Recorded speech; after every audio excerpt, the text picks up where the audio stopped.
Hello, everybody.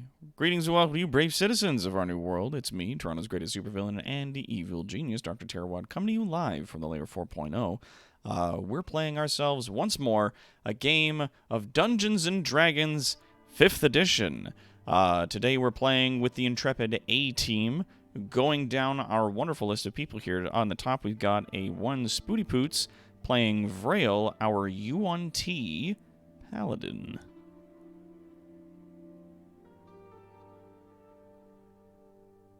Spoots, that's your cue. Spoots, you're muted. Hold on, Spoots okay.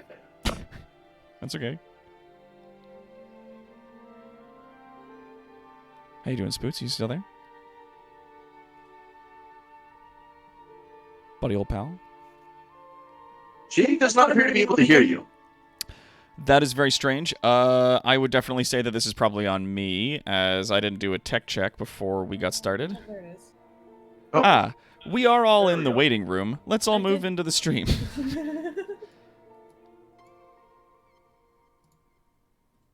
There we go.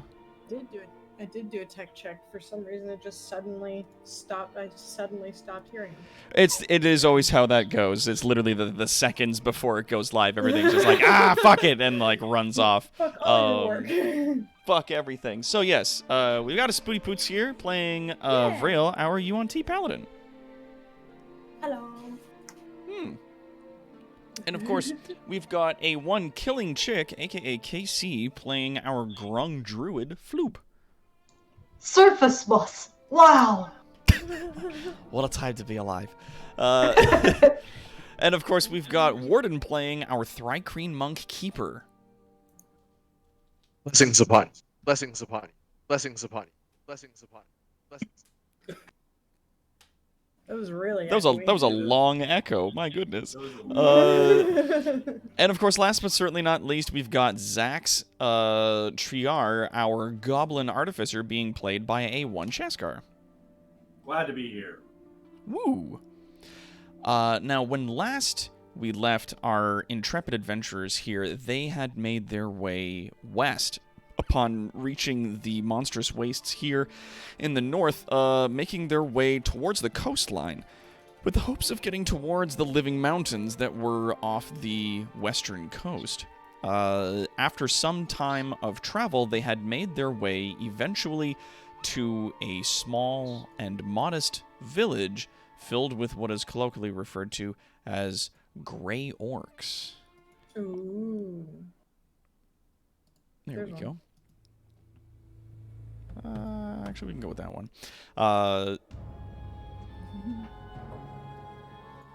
Yeah, it works. Upon getting there, they'd introduced themselves to the guards that were at the front of this area, and they were called in and told that they could come in and speak with the chieftain of this particular tribe. Yeah. Making your way in, you guys are welcomed into a round hut that has on one side a large chair, and in the middle of the floor there's sort of like a recessed area into the ground with a large fire burning in the middle, and some benches around it. Sitting in the large chair on the far end, you see what could obviously be described as the chieftain of this particular tribe. He sits there with many different kinds of beads and bones and things woven into his hair and into his beard. He wears a long set of robes, and you can see off to the left side of his throne there is sort of a walking stick made of gnarled wood. The two orcs that bring you in here, you notice that a lot of the orcs, as you guys are sort of making your way in through the village, do look upon you guys not necessarily with suspicion, but with a mild caution. And while many of them are a bit shorter and a great deal thinner than a lot of the orcs that you know from Autometh, you do see that while they are a bit shorter and a bit thinner, that they still have the presence of a great deal of muscle definition. So they are still in a manner of shape. The two orcs that sort of flank the doorway into this hut give you guys a nod as you are ushered in. Zax will definitely dismount from his spider mech before entering. Zax is muted on his microphone. Are you speaking in through Spoots' mic? Yeah, I'm speaking in through Spooks' mic, so you don't get a bad echo. I appreciate that. It's just you're coming in just a touch quiet. Is this a bit better? Nope. I'm sorry. Wow, No. okay. It's not. Figure it out. Yeah, we'll just figure it out. See if you guys can turn that up if at all possible. But Esteban's saying that both Spoots and Cheskar are now extremely quiet in the That's- chat. It sounds like you guys are talking in a mic that's positioned across the room from you. All right, awesome. Thanks, Yeah, I'm not sure. Discord. Not sure what's going on with that. I Thanks, do Discord. apologize. Discord's being a little butt. Yeah.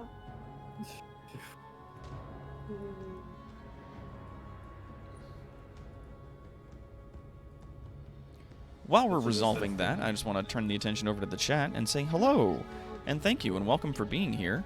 We've got, of course, we got Esteban here, Mercenary Pen, Cutie Kitsune. We got Kara the Volcano Shark, Tonberry, Callan Dros, Mr. Classic Magic's here. Hello. We've got a Claire. Shaskar's also in there. Rust is here. Hello. Hello, everybody. All you lovely and wonderful people. So good. Ba ba ba ba. What the hell?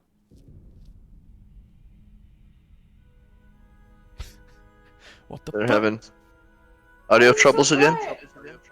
Yeah, it's just my mic is super quiet for no reason. Yeah. Whatever modification also that you're using, Warden, it sounds like you're yelling into a big canyon and it's echoing like super spaced apart. Oh, voice mod might have Yeah, voice mod might be changing some things and goofing about. like it. Yeah, like there was an update, so I may have lost my settings. Is this Ah. any better? Is this any better? Yeah, you're coming through clear now. Okay. There's still just a small echo, but we'll get by. Okay. And Spoots, you're still coming a little on the quiet side. Yeah, and it's 100% volume. If possible, Doc, you may want to right-click on Spooks and No, it's on It my is computer that set it's to messing up. 200% volume that I've got you guys on Discord, so this is as loud as I can possibly receive you. okay. I do apologize. Seems fine. Now, I don't know. Fucking what?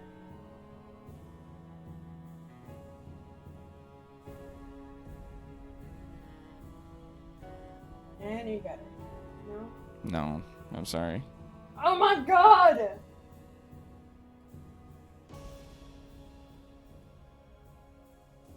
Why? We do apologize. For Yeah, this it's coming inconvenience. fine through my Streamlabs. Yeah, like your Streamlabs is picking it up, I'm sure, but Discord is using a different microphone and it's not telling you. No, it's not. That or Discord is refusing It to sure play it isn't. back at a proper volume. Is this any better? It just sounds like you're a little bit closer to the mic, so yeah. Is this any better? No. Is that worse? A little bit worse, yeah. Then it's voice mod. Voice mod, why you do this? You're my brother, voice mod.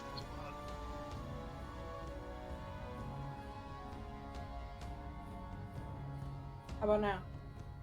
Still no change. Ah, Well, for the sake of moving things along, I'll just say that you guys, if you can just do your best to speak up, then yeah. as we move forward, we'll try to figure it out. But yeah, so you find yourselves now inside the hut of the chieftain of this particular clan, and yeah, he nods to you as you guys enter and gestures for you to have a seat. Floop will calmly have a seat, but she's clearly holding nervous strokes. Holding back a big nervous croak. Yeah, big men are scary. Well, I give them a deep and respectful bow and shuffle in. nice. Yeah, they respectfully bow back I to walk in I walk in, but it seems that I don't want to take a seat. Okay. Yeah, if you continue to stand, he doesn't seem to react. Zax will give a nod to the guards, and his little homunculus arm attached to his back will just sort of drape itself across one of his shoulders. Nice. And he will take a seat. So yeah, as you guys get in there and get settled, he kind of gives each of you a look over and goes, "Not often do we see much of you heading west across the wastes. What brings you this far out?" We're attempting to make our way to the island off of the west of the shore, and we're attempting to find a way through the mountains to get there. The Do Living you know Isle. of this place? I am told by many generations of orated history that this land is cursed. What draws you to such a place? Keeper steps forward. Yeah, I look to Keeper. I go to the Isle, seeking the history of my people. He sort of furrows his brow and nods a bit. He goes, "Much of the lands that once held our various peoples have become cursed and cast below. If you continue to travel west from here, you will find one of our fishing villages along the western coast. That said, any of the boats or seafaring vessels that they have are intended for shallow waters, fishing only. We don't have anything that would be seaworthy to get you out that far."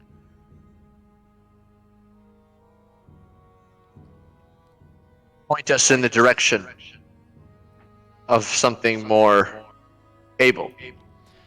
He sort of like grabs his long beard and runs his sort of knobbly fingers through it, thinking for a moment. "If you travel south through the woods, eventually you can find your way to some of the civilizations of the Empire. Some of them have ports of call where you may be able to find or perhaps even steal a ship. Two of the major ports, I'm told, as much of the Empire is more or less beyond our interest and our view. They have a major port on both the east and the western shores." These Empire civilizations, will they tolerate our kind? Any of our kind that are not Empire folk who wander into their lands are hunted or killed almost instantly. It is difficult for any to find their way south and survive. That said, there is one who could perhaps tell you more. In our western fishing village, there is one who lives amongst them who helps them build their fishing boats. A dwarf. He may tell you more about his people and their town and where they build their ships and how they may be able to give one to you or where you may be able to steal one from them." Zax seems very hesitant at the mention of dwarves.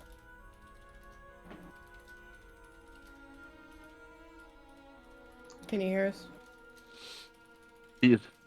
Yes, he just sounds a bit distant, but we got him. So, a dwarf at your westernmost fishing village. He will be able to tell us more, potentially about his people. Do the dwarves, do they have their own way across, independent of the Empire's shipyards? I do not know. I know only that this one is an outcast of his people. He may be able to give you information. Keeper kind of silently ponders for a bit. Understood. We thank you for your advice. And he nods. And Keeper kind of gives a deep bow. He respectfully bows back to you.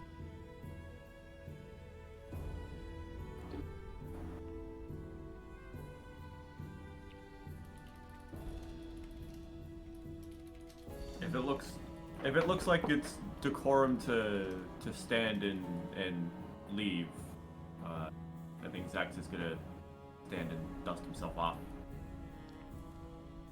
Yeah. As you like. If you guys want to head out of the tent at that time, you can. You would find yourself just outside the tent now, in the sort of square of this village. Floop is going to look for any kind of place where they would try to make plantation. Yeah, okay. Roll me perception. Okay, hold on.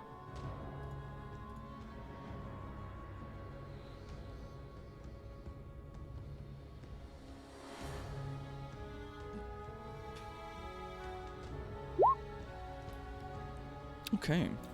Is Shaska Um, watching our chat? No. Getting in and like finally getting out of the tent and having a sort of a look around at the village, you notice that they have no plantations, at least not that you can see around the village itself. Oh. Keeper addresses the party. Do you wish to make camp here, well, for a night, or do you wish to continue onwards?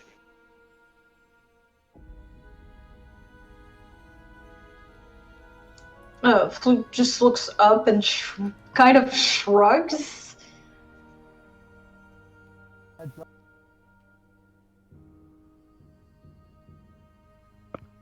How rested is everyone?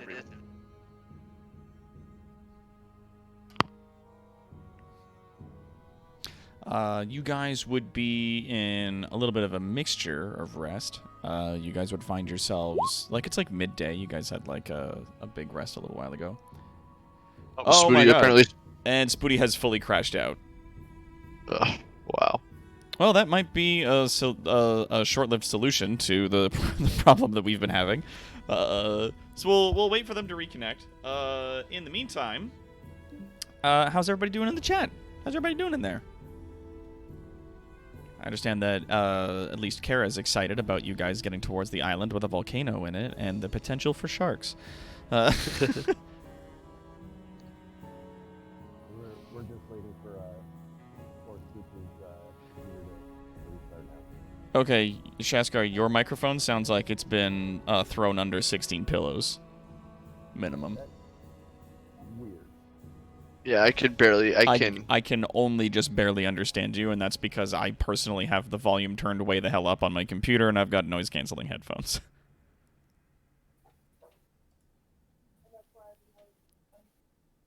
Yeah, this is the mic from my PC. Wow. Yeah, I don't know why it's not working either. What is going on? I don't know.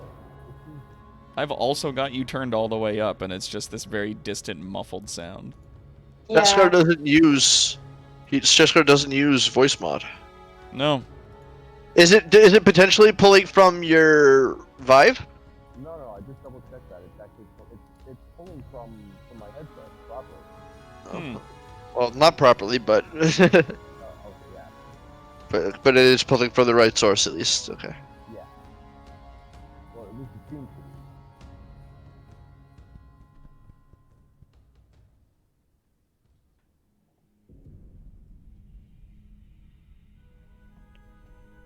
Boop boop boop boop boop boop.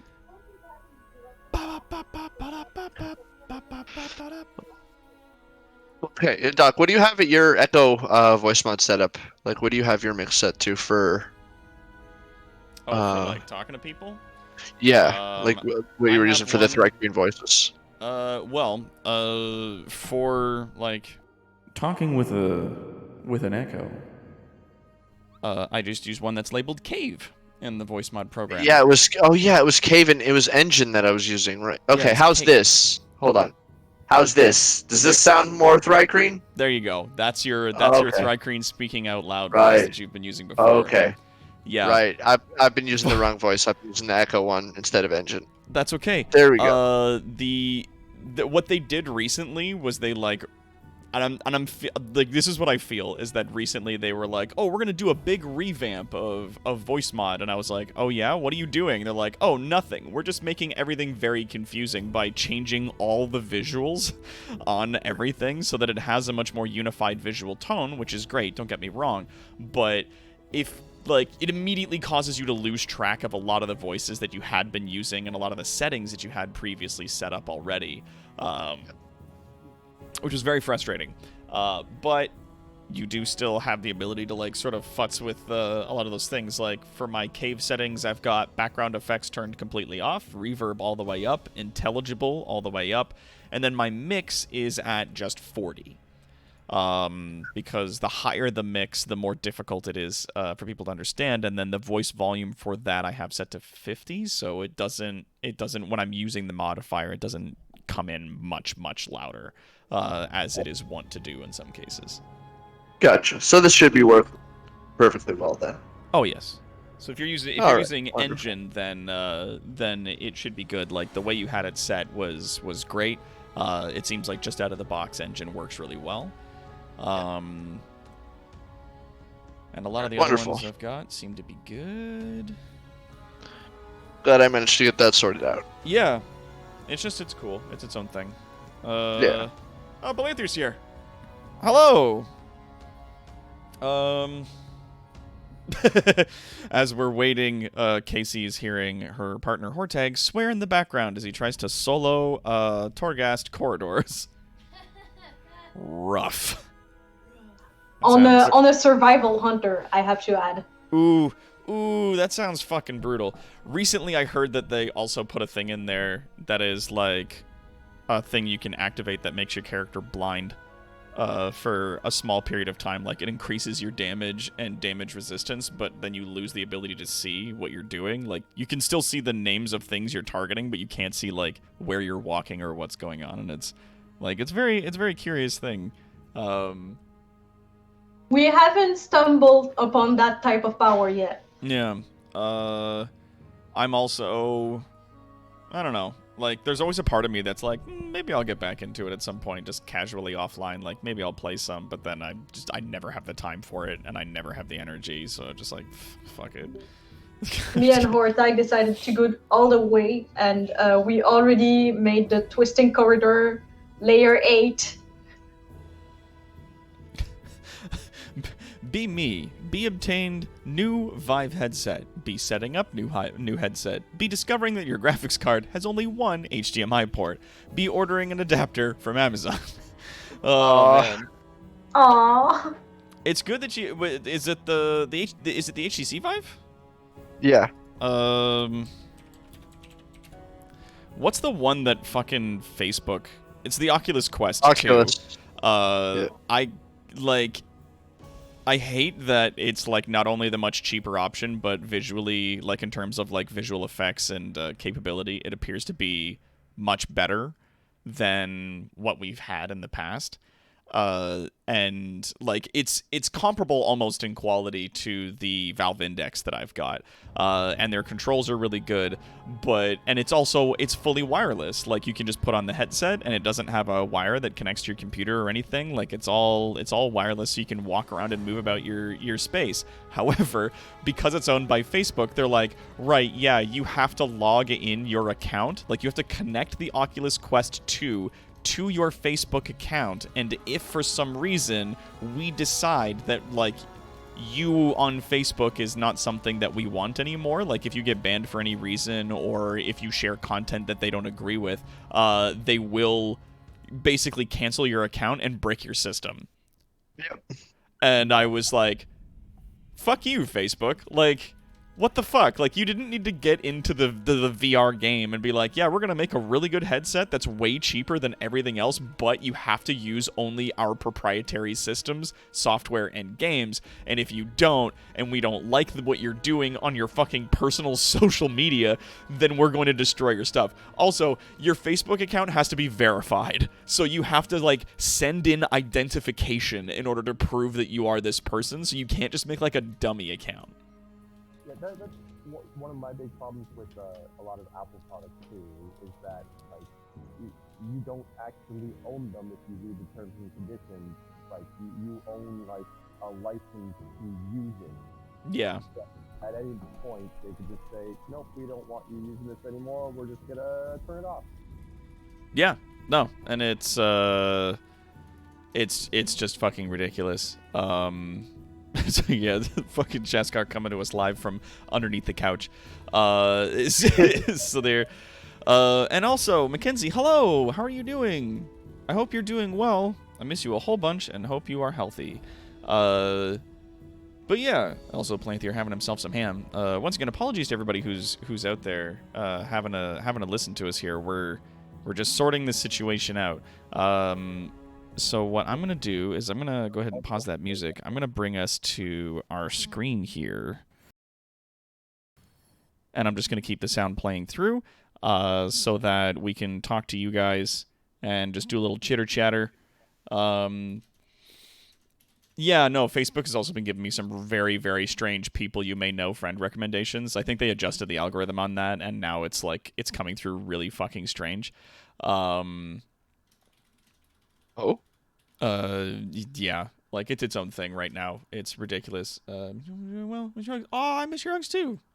I'm told I give very nice hugs, and I miss giving them out to people I like. Learning that I can play with Senpai on VR chat without a headset. Yeah, we're gonna be getting back into VR chat and Sea of Thieves next week. This Friday, so that people know, just so we can kind of fill in the space here. This Friday, we've got I think what is probably going to be our last stream for Valheim in a little while. We found the location of our final boss. We have now enough of the totems to summon and fight this guy, and then we're gonna go sail out to wherever he is, and we're gonna fight him. Because we fought off a bunch of goblins and stuff. We got all of their totems and whatever it is that we needed. We also discovered all of the locations for that particular stuff in one of their villages. Like, so we now know the location of the final boss. Facebook has been putting Matthew Mercer as my people you may know recommendation lately. If it's not like a fan page or like a public figure like page, then I wouldn't trust that. Because I don't even know if Matthew Mercer even uses Facebook, considering his popularity. Like a lot of very, like, you know, pseudo celebrity people, especially on the internet and in geek communities, need to just leave social media in some cases. Oh yeah, it'll be fun. Has discovered the dark side of NSFW avatars on VR chat. Yeah.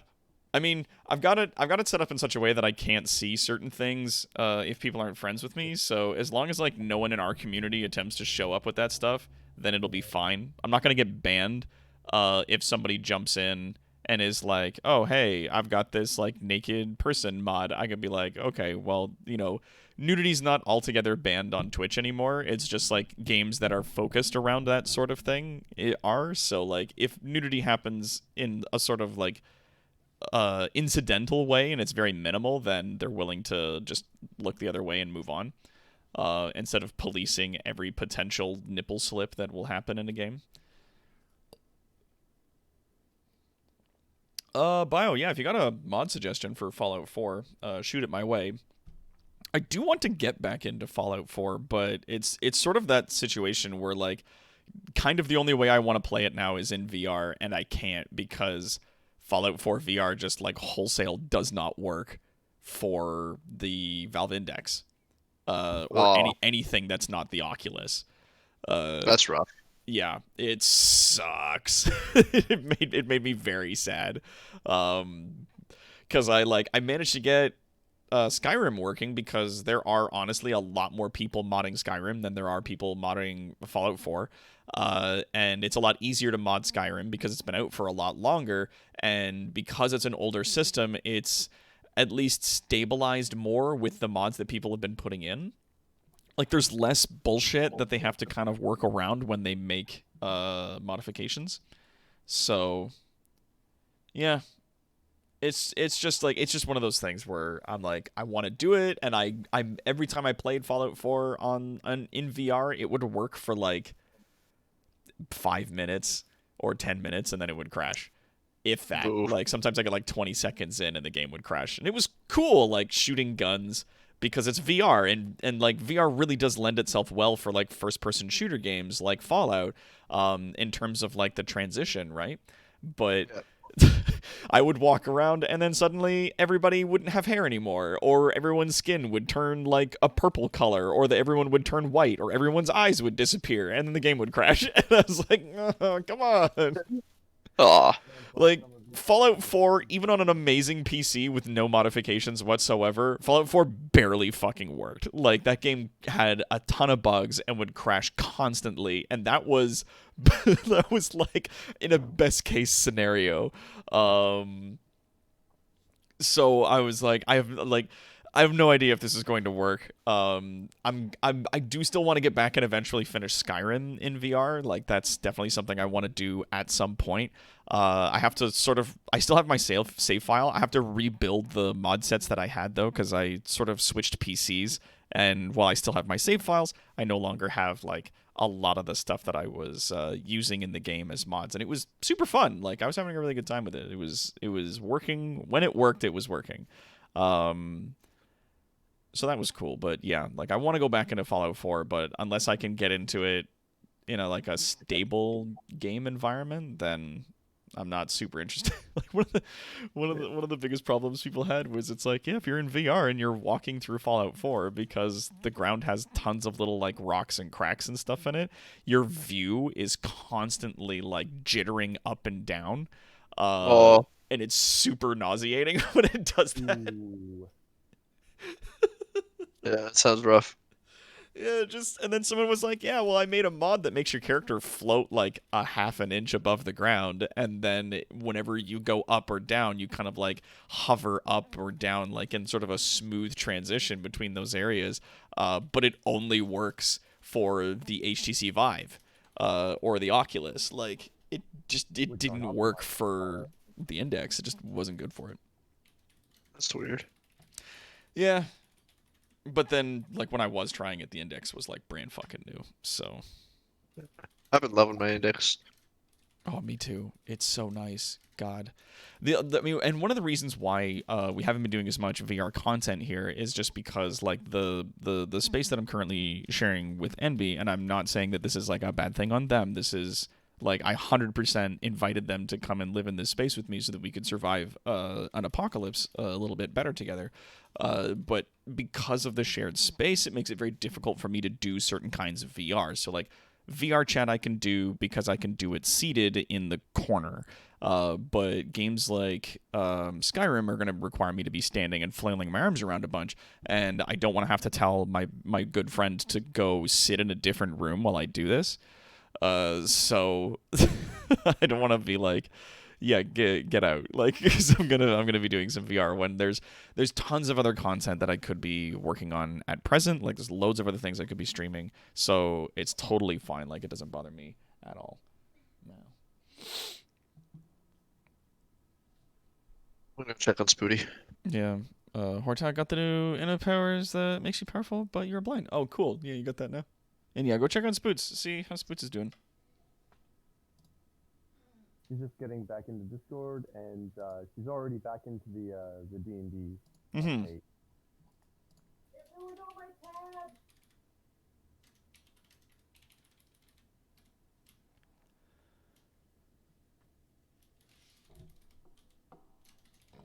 He disengaged into nothing and died. Yep. He didn't read. Hey, Saffron.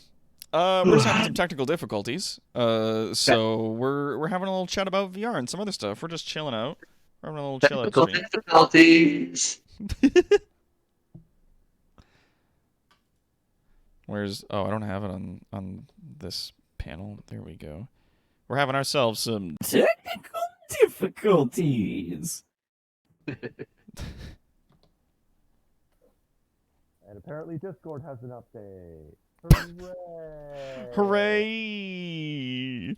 Oh, good times. Warden needs to hum the song from Community, says Saffron.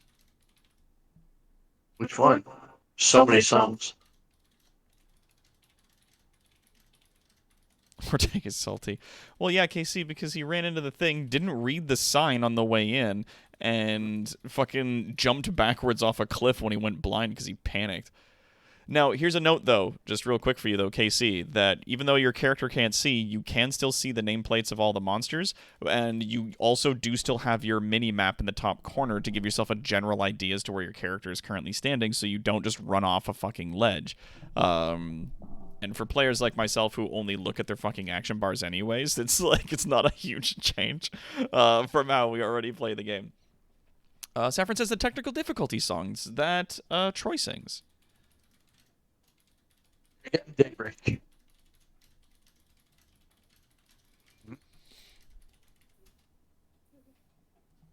That didn't come through, Warden.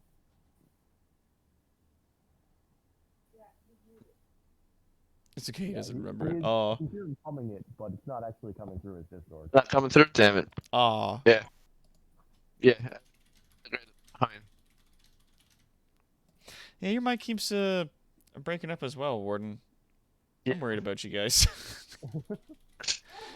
No one's microphone's working in that whole household, and I'm concernicus. Okay. What about? Okay, so like you come in, but then your last word that you say usually cuts out. Oh, Spoots That is unfortunate. is back in Discord. Hello? Hello. Is everything okay? I'm Can hearing hear me you. okay? You hear me are okay? still a little quiet, but I am still hearing you. How about now? Same as before. Awesome.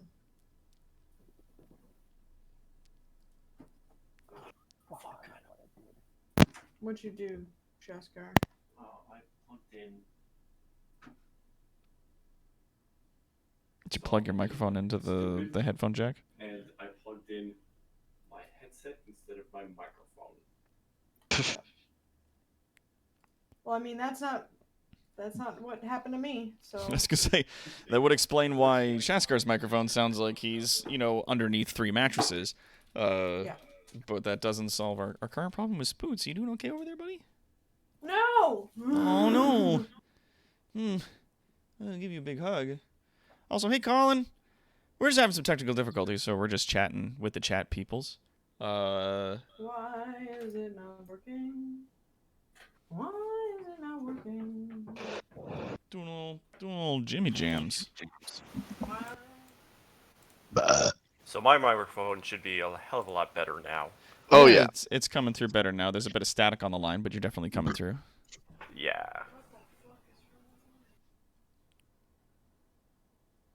We're dark and cool and fun. We're saying super cool and fun. Super cool and fun. Having lots of fun. But yeah, I'm glad you got a Vive plant here. That's really exciting, dude. I'm so excited to get back into doing some more like insane VR stuff. Is this any better? Like a little bit. Are you serious? How about now? It sounds like you're just moving slightly closer to the same microphone that's still turned way down. God damn it! Plant It isn't, it's Messenger all the way up. Manitoba, Jersey. How about now? Zuckerberg is a very poor imitation of a human synthezoid. You're still coming through pretty quiet, Spoots. I'm sorry. Fuck you, voice mod. I very badly want to tell you that it's coming through louder, but it's not.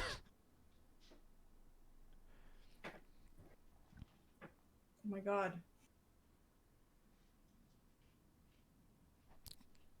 Yeah, Esteban ran into this problem a few times when his microphone wasn't the microphone that he was picking up. It was like the microphone attached to his webcam, which was like set up behind his monitor.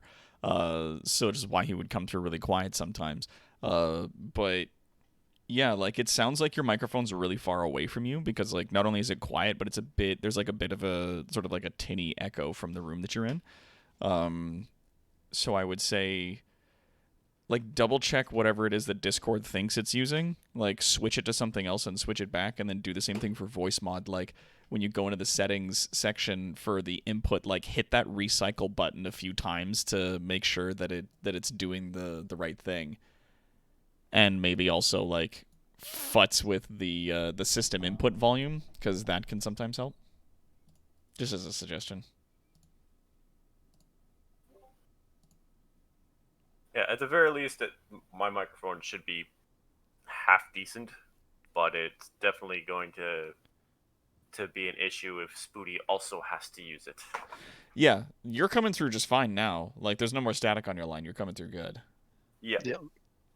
Loud and clear. And thank you, Saffron. I'm glad that you like our Be Right Back page. This was, like, I was looking for, like, different kind of fantasy layouts, and then someone was like, would you like a fantasy layout that is Celtic-themed and also fire? And I was like, dude, that's my jam. that is exactly my shit. And they went, yeah, we've got all that shit right here. So you can put your own pictures in, and you can do your own stuff, and it's got a whole bunch of embers and a bunch of junk going on. And I built some stuff out of it, and I'm very happy. I had to get the fiery transition, though. I had to, like, sort of make myself, because they didn't have one. Or rather, they did have a transition, but it was, like, insanely loud, and you couldn't control the volume of, like, the transition, and it was ridiculous. So, like, even if you turned all the volume off for all transitions and were like, no, don't use this anymore, it would just still, like, brute force maximum volume, like, war drums and, like, a metal clang that would just deafen the audience. So I was like, we're not doing that anymore. We're just going to switch it.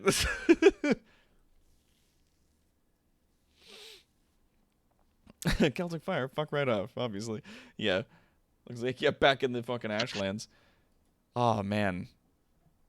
I ferried all of the, like, flame metal back to our kingdom earlier today when I was waking up, and it is very cool. Like, I took a quick second to sort of, like, wander around the land a little bit more, mine another stack of it before I headed back, because it was very cool.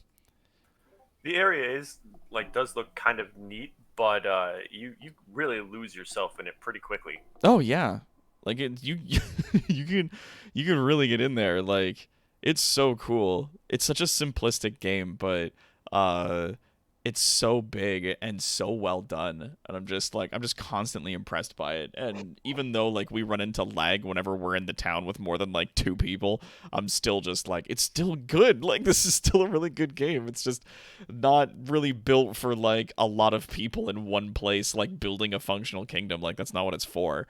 That's, like, for whenever Hytale decides to fucking come out. Like, we can do that there. But, like, this is still, like, a really fun adventure. It's very cool. But yeah, when I went to, like, wander around the Firelands a little bit more, I, like, moved the portal a bit further inland, and then immediately noticed as I was walking around that, like, I wasn't where I thought I was. Like, I'd wandered off, like, somewhere into the continent, and I was like, oh fuck, like, everything just looks like everything else without the map. Like, I got completely lost out there for a little bit. I bought a Viking drinking horn for our friend's birthday, and I'm jealous of the gift because it's beautiful. Oh, that's wonderful. I hope they like it. I'm sure they'll love it. The best kind of gifts, the ones that you're jealous that they're getting. Yeah, exactly. Well, yes, the picture is nice, but I meant more the moving stuff and the fire and all the fancy streamer bits. Yeah, it's nice. Yeah, I mean, well, Spoots is absolutely beating the shit out of her microphone trying to get it working, and the mic likes it.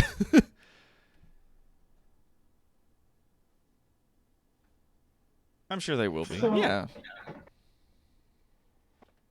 So There we go. Yeah, no. That's not my normal microphone. This is the microphone from my webcam. Yeah. because now, like, I went to test to see if my normal mic would work by removing it, like unplugging it and plugging it back in, and now my computer just doesn't even detect it. Oh my god, I'm so sorry. Yes, Saffron in the chat is just all like happened just America. in the last like It all happened. hour and a half. It happened as we hit play. Yeah, like literally Like- when we hit go, this whole thing just like had a Because fit. we were in chat before, and it was fine. It was. Right? It was fine. It was Yeah. perfectly fine. And then the second we hit go, and you were streaming as well on your end, were you not? Yes, it was. Yeah, and I was gonna say, like, I think it might have been like when you hit go on Streamlabs that it was just like the perfect storm of bullshit that like caused that microphone to cease to exist. Yeah, absolutely. And like that's just my life right now. Oh, I'm sorry to hear that. Did you guys want to postpone a little bit, or did you want to try to push forward with the microphone that you've got? I mean, but it sounds poopy. It does sound poopy, yes. I'm not gonna lie to you. It does. It's not. It's not great. I know. I tested it. It if sounds we- poopy. If we do postpone a little bit, I'm sure that people would understand. We can definitely come back around to this, and we can have a lot of cool things going on. But yeah.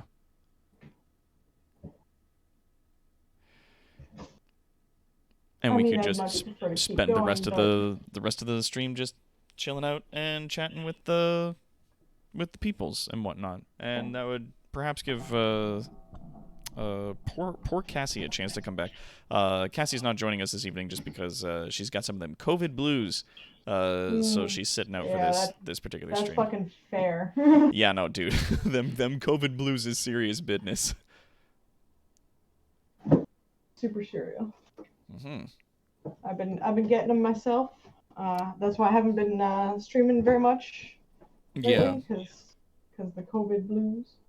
Yeah, they got them COVID blues. No, Kara, she doesn't actually have COVID. She's just got the blues. Like, she's just sad because we've all been stuck at home without a functioning society for over a year. So many of us are quite upset. Yeah, I though- went to see my best friend today and like to go and pick up boxes because she just moved and Oh, nice. Good for her. I couldn't hug her. Yeah, that sucks. That's big poopy right there. Yep. Saffron goes, I didn't move. Snooty. Yeah, no, Saffron, you're not my best friend. Oof. Ooh. Oof. As Spooty just fucking twists the knife. Oh, that's rough. Hirsch. Chilling out, Max and relaxing, all cool? Yeah. Crawls away. Oh, Severin. Oh, you did. But as it take 1d12 ego damage. Gonna need a Senzu bean for that one.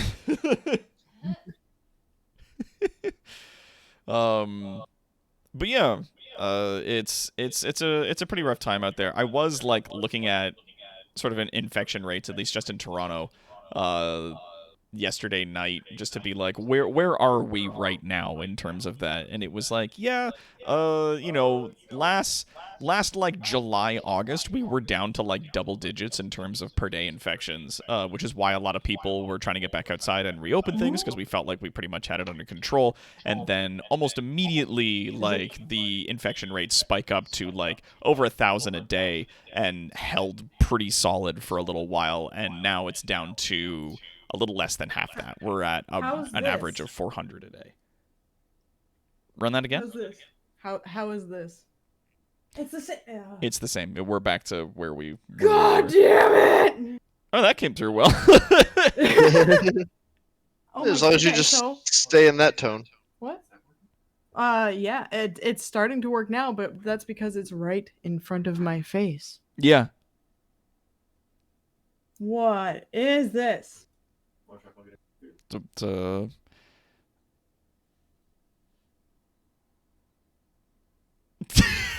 Several. Ask your best friend how it is.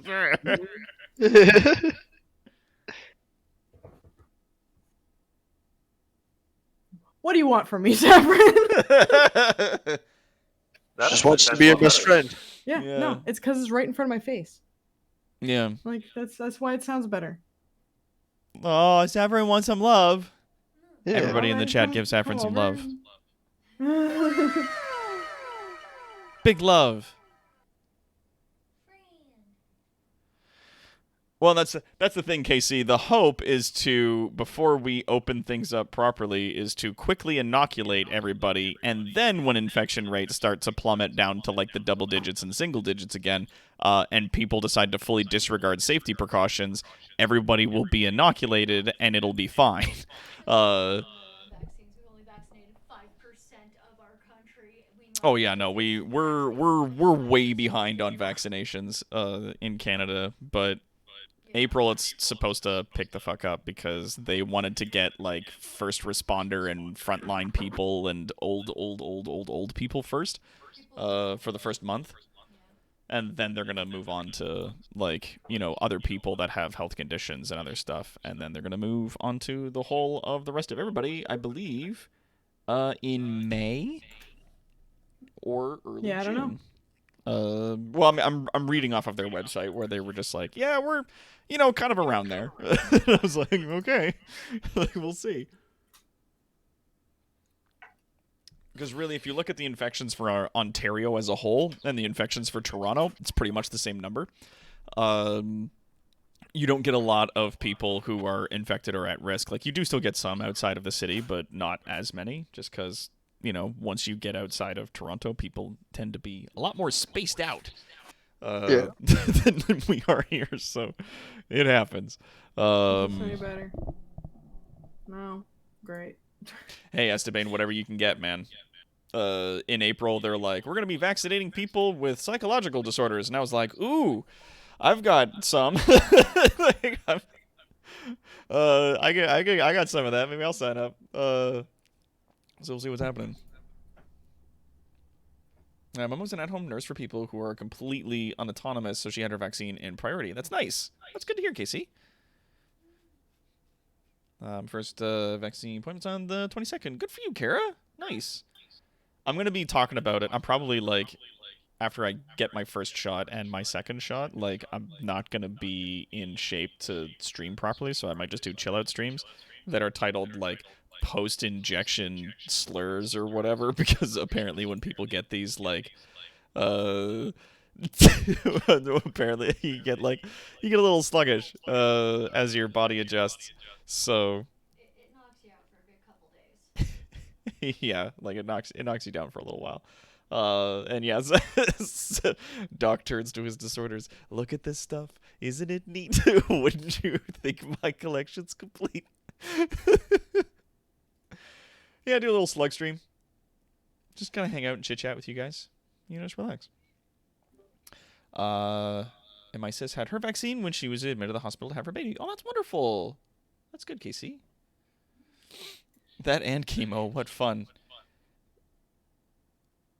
Kara surviving the big stuff out there, getting that real medicine. Okay.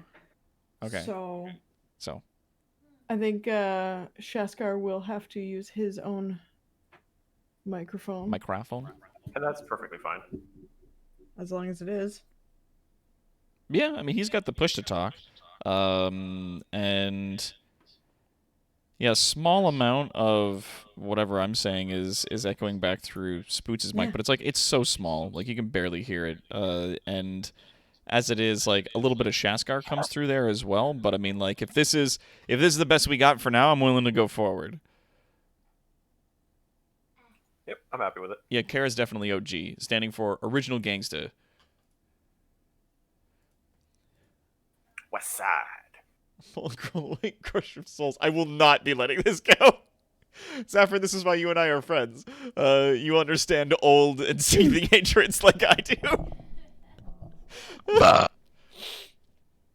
As I had to explain to Big Mike when he came over to play a Mario Party stream, and he very severely fucked me over at one point, and I spent the rest of that entire match absolutely, like, dogging the fuck out of him, and he's like, what's your problem? And I'm like, you fucked me over!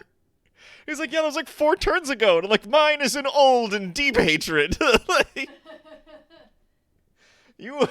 I do not just let things go. What's wrong with you? This brings back memory from when we had to team up to try to bring Hortag down on Mario Party. Hortag. Now let's see if going live changes everything. if hitting go live on your stream Like- just makes it absolutely fold in on itself. We still got about 2 hours of stream-ish left, so I'm Yeah. totally good to continue as soon as we get that working. There we go. All right. Sounds like we're good. So where are we bedding down for the night? Now that we asked these orcs about passage to the other island, and it seems as though we're to steal a boat. Well, not necessarily. You did say that one of the dwarves might have been able to point us in a direction. Of stealing boats. We would have to steal a boat if we were to steal one from the Empire. However, there is a chance that the dwarves may have their own way across the water. The dwarves. I But- am a little hesitant with the dwarves. Yeah, aren't dwarves more like the humans? I do not know. All I know is that there might be an outcast from their society at the Western Fishing Village who might be able to tell us more.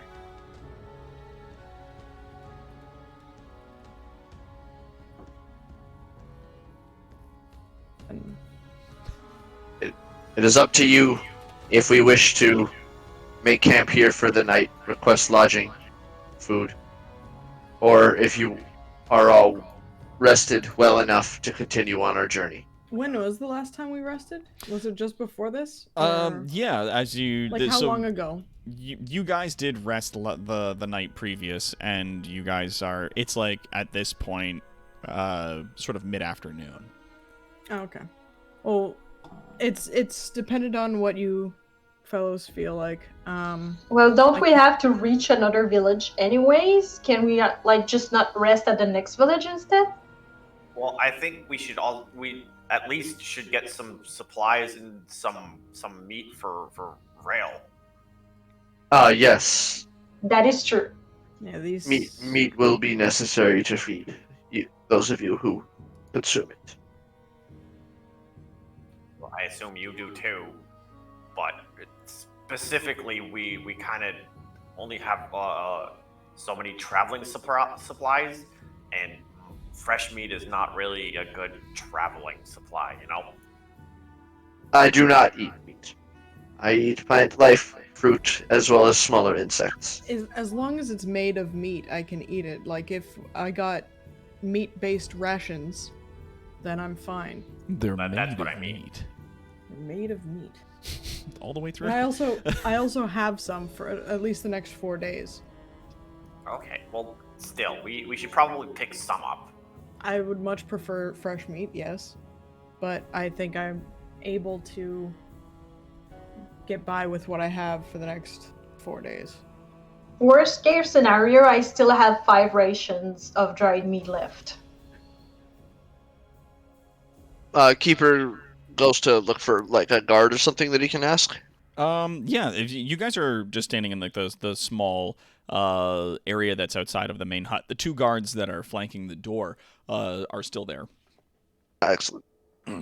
How many days journey from here to the Western Fishing Village? About a day and a bit more. Many thanks. He kind of does like a with his hand. He's like day and a half, give or take. Depends on your speed. Okay. Keeper gives a deep, respectful bow in thanks. He gives you a And hearty turns nod. back. Since the big scary guy didn't eat Keeper, Floop will actually ask the guard, do do you have some place where you try to have some cultivation? The guard sort of looking down, almost like past his own body at you because you're so short. He like sort of drops down to one knee to get a bit on your level when he speaks with you. But he puts one of his hands on the ground and picks up some of the dirt and dust and clay that's there and sort of rubs it between his fingers. And he says, "Nothing that we've planted here grows. Any of the food that we have hunted from the woods to the south. Much more now since the corruption has recently been lifted."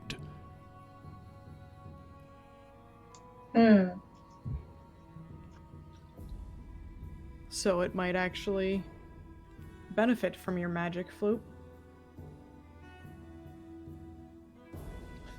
I mean, I can try. I still have a few seeds I can try to plant.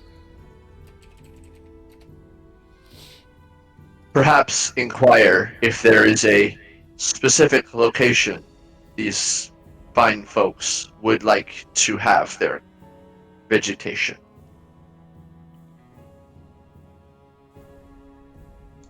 Well, I mean, I can try to enrich the land so they can at least have enough to plant medicinal herbs. You do find close by there is a bit of sort of the dirt that's inside of the palisade that they have surrounding their modest collection of different like sort of huts and areas. That there is one spot that is presently not being used. Oh, well, I'm gonna claim that spot. Maybe Yeah. inquire with the chieftain or a person of authority before going around casting magic among their civilization. I start moving back towards the main tent. Floop is just too hyped about like new plant stuff that she's just already making just a tiny territory with sticks and a rope, like a tiny garden. Okay. Keeper like raises a hand to go and say something or try and stop her. Like, One of put his hand back inside. the guard that was speaking to you guys is sort of watching this happen, and he's got his eyebrows raised as he's interested to see where this is going. I go back to because I had already gone going back to the main tent to You talk to go the inside? chief again. Yep. Yeah, okay. As you re-enter, he's still just sort of sitting there and poring over his own thoughts, and as you re-enter, he looks up to you. Our druid is taking advantage of the recent lifting of the corruption in the area and is starting to enrich the soil outside of one of your established structures to try and enrich the land with greenery again. He smiles and goes, "Ah, okay." And he grabs his little gnarled staff and he slowly gets to his feet and he goes, "This should be good." He comes up to the mouth of the hut and he sort of like walks with you back out into the area, and then sort of putting the staff down in between his feet, he sort of like leans on it and with both of his hands and watches as this unfolds. I cross my arms and kind of just stand with him. Yeah. Yeah. So he's just like, let's okay, watch this. let's see what happens. All right. So, what's Floop getting up to? Floop is not noticing anybody like trying to judge her. She's just super happy to have a garden. She's just happy to be there. She's just And- happy to be around. And she's also taking a few rocks left and right. And Okay. she's making a tiny mini cave. So in the soil, she'll be planting seeds and plants, and in the mini cave, she's gonna just make the new moss that she has try to flourish a bit, so they would also have a tiny bit of moss. Oh. So you've if I understand this correctly, you've put down pegs and twine to sort of square off a piece of flat land. Yeah. that you're doing, and you've dug a little rut into one of the areas, and you've put some moss around it.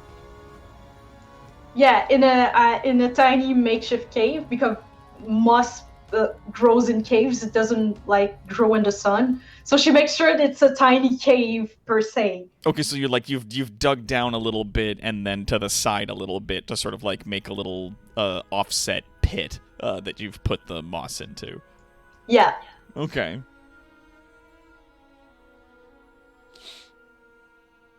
I'm gonna use my collapsible bucket.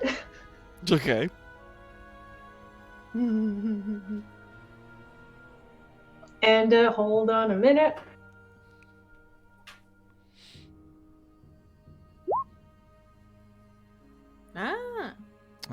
So and you're gonna make some water. Yeah, so I'm gonna like carefully spread some water on the land to soften up the soil, Okay. and a bit in the cave so I can put the moss in. Okay. Yeah, as you spread some of this water out, you've created some water that you then begin to spread within the little plot of land that you've squared off, and you've put some into the little area where the moss is. The moss is nice and moist, and the land is the dirt that's there is a little moister now with the water that you put. Yeah. So she's gonna plant her tiny seeds that she had in her pack. Because she was prepared. Yes, I was prepared. Don't you Illidan on me. I came prepared. So she starts planting the seeds, and she's gonna sit in front of the land, and she's gonna concentrate.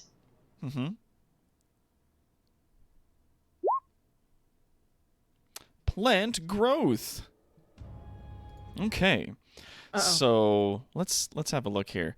The spell channels vitality into plants within a specific area. There are two possible uses for this, granting either immediate or long-term benefits. If you cast this spell using an action, you can choose a point within range. All normal plants in a 100-foot radius centered around that area become thick and overgrown. A creature moving through the area has got to spend 4 feet for every 1 foot of movement, which is rough. That's 1/4 movement. You can exclude one or more areas within the size within the thing. If you cast a spell over 8 hours, you enrich the land. All plants and within a half-mile radius centered on a point within range become enriched for a year. The plants yield twice the normal amount of food when harvested. So you need to do this for 8 hours? Yeah, she just in her meditation, we might need to sleep here. Zax kind of smiles but rolls his eyes and trumps over to his spider mech. Well, that seems to settle it.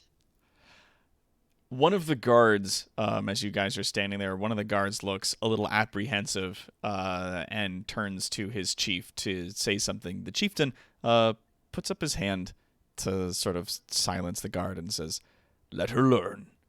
Let her try." And he sort of nods to your party and says, "If you would like to stay here within our village for tonight, you may." He walks back into his hut. I give him a nod on his way. I give him a deep respectful bow and thanks. Since she knows she's gonna be sitting there a while, she's just gonna plop herself into her bucket with the rest of water. So you get into your little bucket, and you moisten up, and you continue to channel this magic. And this will lead up to, I'm going to say, like, these 8 hours leading up. It's going to lead up to, like, just, you know, the edge of night. So by the time you finish channeling this, you can then rest for your 8 hours, and it will be morning of the next day. Yeah, and I don't want to like flourish the whole area, just my tiny piece of garden, and really concentrate on this spot alone, just to make sure it works. I sit. Like- It would be a coil up and personal sit. victory. I coil up and sit nearby so that she is uninterrupted for the 8 hours. I'm just gonna be menacing. I'll Seeing coil that- up first. Seeing that Vrail has gone over and is keeping Floop company, Keeper will look out for an open area where he can practice his martial arts like kata. Awesome. Yeah, as you guys kind of spread out and find your own places to kind of hang out, you do see that many of the orcs, when resting, they mostly just kind of hang around outdoors, if not like leaning against the inside of the palisade. And a lot of the structures that are there aren't intended mostly for sleeping or for being a personal home. There are sort of like lean-tos that some people have set up where it's like, 2 pegs and an animal skin kind of acting as a tarp, where they have perhaps a small collection of like meager personal items, and maybe that's where they might rest. But the structures that do exist within the camp are largely either the chieftain's personal quarters or other areas where they do work. Is there a sparring area or a circle or some sort of training area where they would run drills? Not necessarily a place that has active drills being run, but you do see that there is an area where a few like wooden posts have been hammered into the ground that have been notched and marked up a great deal, and there is a single set of wooden weaponry sort of set off to one side. Presently, it's not being used. Okay, I walk over to there. If there's anybody who's around, I kind of ask them if I could use this. And if not, I'm just gonna start just kind of, lightly punching the posts. Yeah. Getting some martial arts practice in. While at the same time trying to show off my technique to any orcs who might be curious and watching. Yeah, so as you kind of start practicing your techniques and stuff like that on the post itself, of the orcs that are in the village, I think only one of them takes notice of what it is that you're doing, and cautiously watches you from I'm gonna say someone like 50 feet from where you are, and it is a little child. That's fair. Oh, so yeah, I'm gonna do that while Floop's casting her spell. Nice. Dax is gonna take a look around and see if there's anyone practicing magic or anything other than Floop. Looking around the town, it appears as though roll me perception. We have those. Yeah. 19. Getting a pretty good scan of the village. You don't see anybody that's practicing magic per se, but the smoke that's coming out of the chieftain's hut, you see occasionally stops and then continues. So I'm gonna go back up to the chieftain's tent, though I'm not gonna go inside because there are guards posted in front. I'm going to go up to one of the guards and grab their attention. Yeah, he looks down and goes, Hey, sorry to bother you. I was wondering if there's any place in your village for magic users or people of an arcane kind of persuasion. What do you mean like that? And he points over to Floop. Kind of, yes. But not specifically like that. Chief does magic. Oh, may I go back in and speak with him? And he gives you a nod and a grunt, and he pulls aside the animal skin that acts as a door. Thank you very much. And then he'll walk inside. Yeah, the guard follows you in, and posts himself at the inside of the door. And he goes, Chief, this one is curious about magic. The chieftain, sitting in front of the, sort of like kneeling in front of the fire that's in the center of the room, has got his staff lying on the ground next to where he is, and he's got his hands up as he's doing something with the fire. As you come back in, and this is announced, he goes, Very well. Come, little green one. Sit. and he sort of pats the ground next to the fire where he is.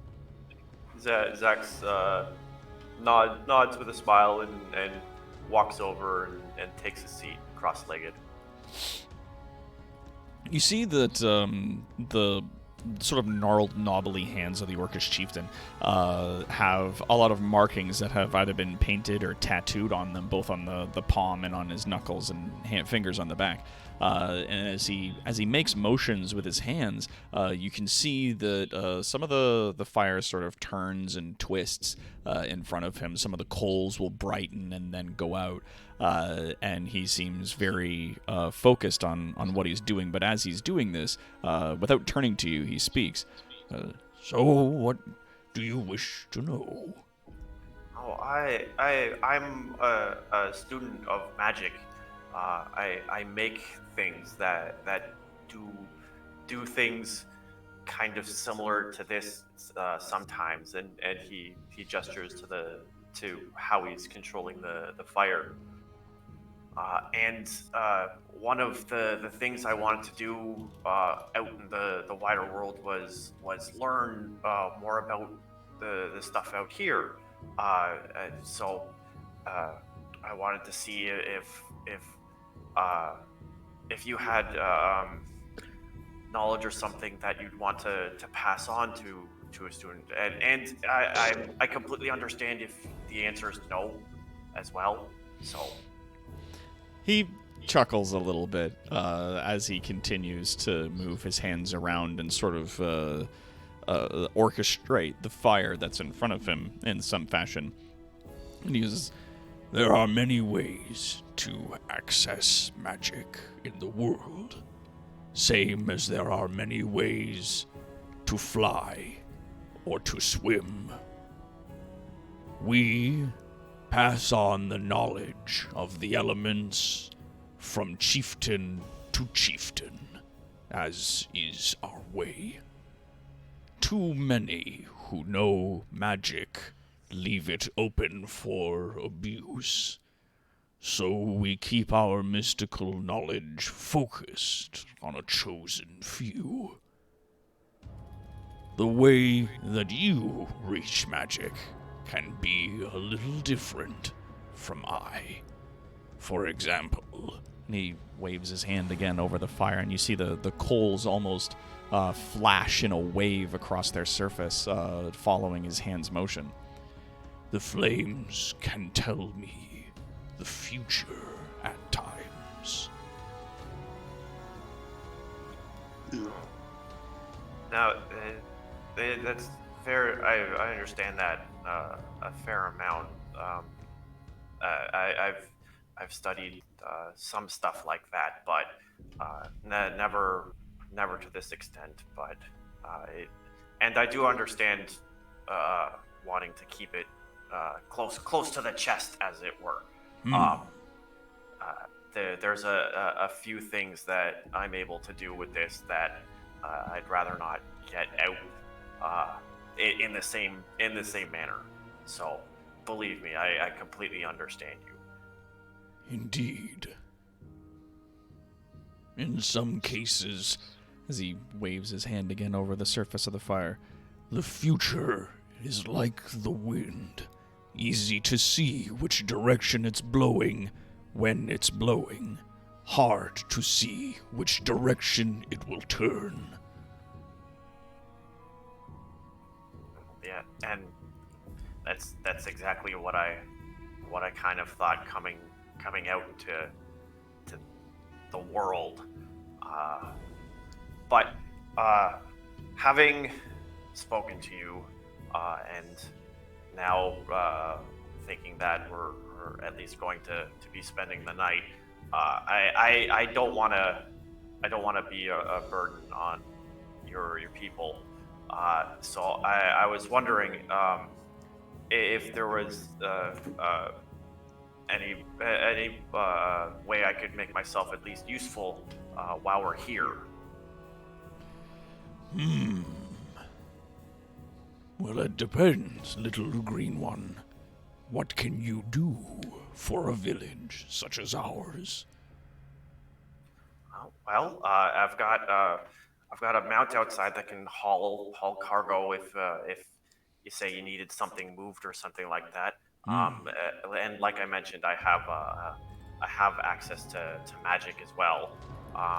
But even so, even without accessing magic,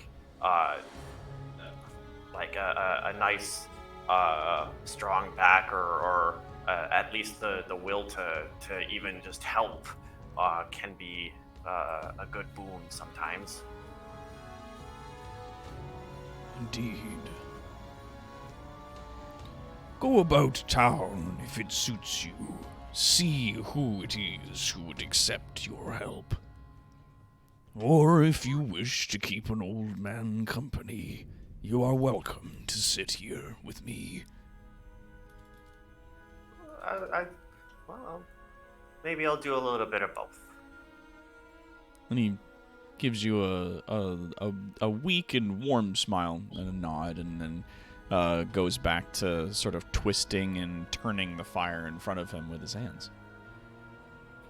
Zax just kind of watches quietly, but kind of mimics the hand motion a little bit, but like not putting very much effort into it. Yeah, just kind of like looking at it. Roll me an Arcana check.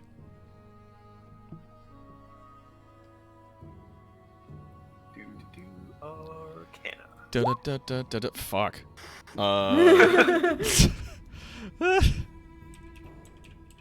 Well. So what you can tell at the very least from what you're looking at and from what you know of spells, he is casting a form of divination, but it appears to be specifically focused on druidic styles. Interesting. That his connection to magic appears to be through the elements themselves. Which is very different than how I go about it. Yes. You whiz biz. Still interesting nonetheless. So Whizness. That wizard business, that whizness, if you will. Whiz will. biz. So after about an hour of waiting around for this spell, Vrail's getting a little antsy. Yeah. She's looking around the little village here, the little hamlet, and is there anybody metalworking? Roll me perception. Are you sure? Can I passively perceive it? it is a pretty good Alright, pass. Roll me some fucking perception. You said you're looking. Okay. So It's 10. It's 10. God, there was a 2 that you rolled. Mm-hmm. My God. Oh no, it was a 5, and then it's +3, +2. So yeah, looking around the town, you do like see some smoke coming out of a hut, and you hear what you think might be the banging of something against something else, like rocks and stones. But on the edge of the air, on the arid, sort of dry wasteland air, you smell blood. I do taste blood with that 20 passive perception.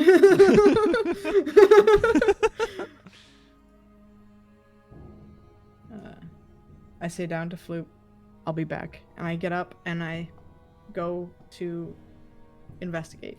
And you're in your big Yuan-Ti Oh, yeah. abomination form, yes? Absolutely. Yeah, it definitely gives you, like, because you're much taller than a lot of the people that are here, gives you a bit more of a purview of the area around you.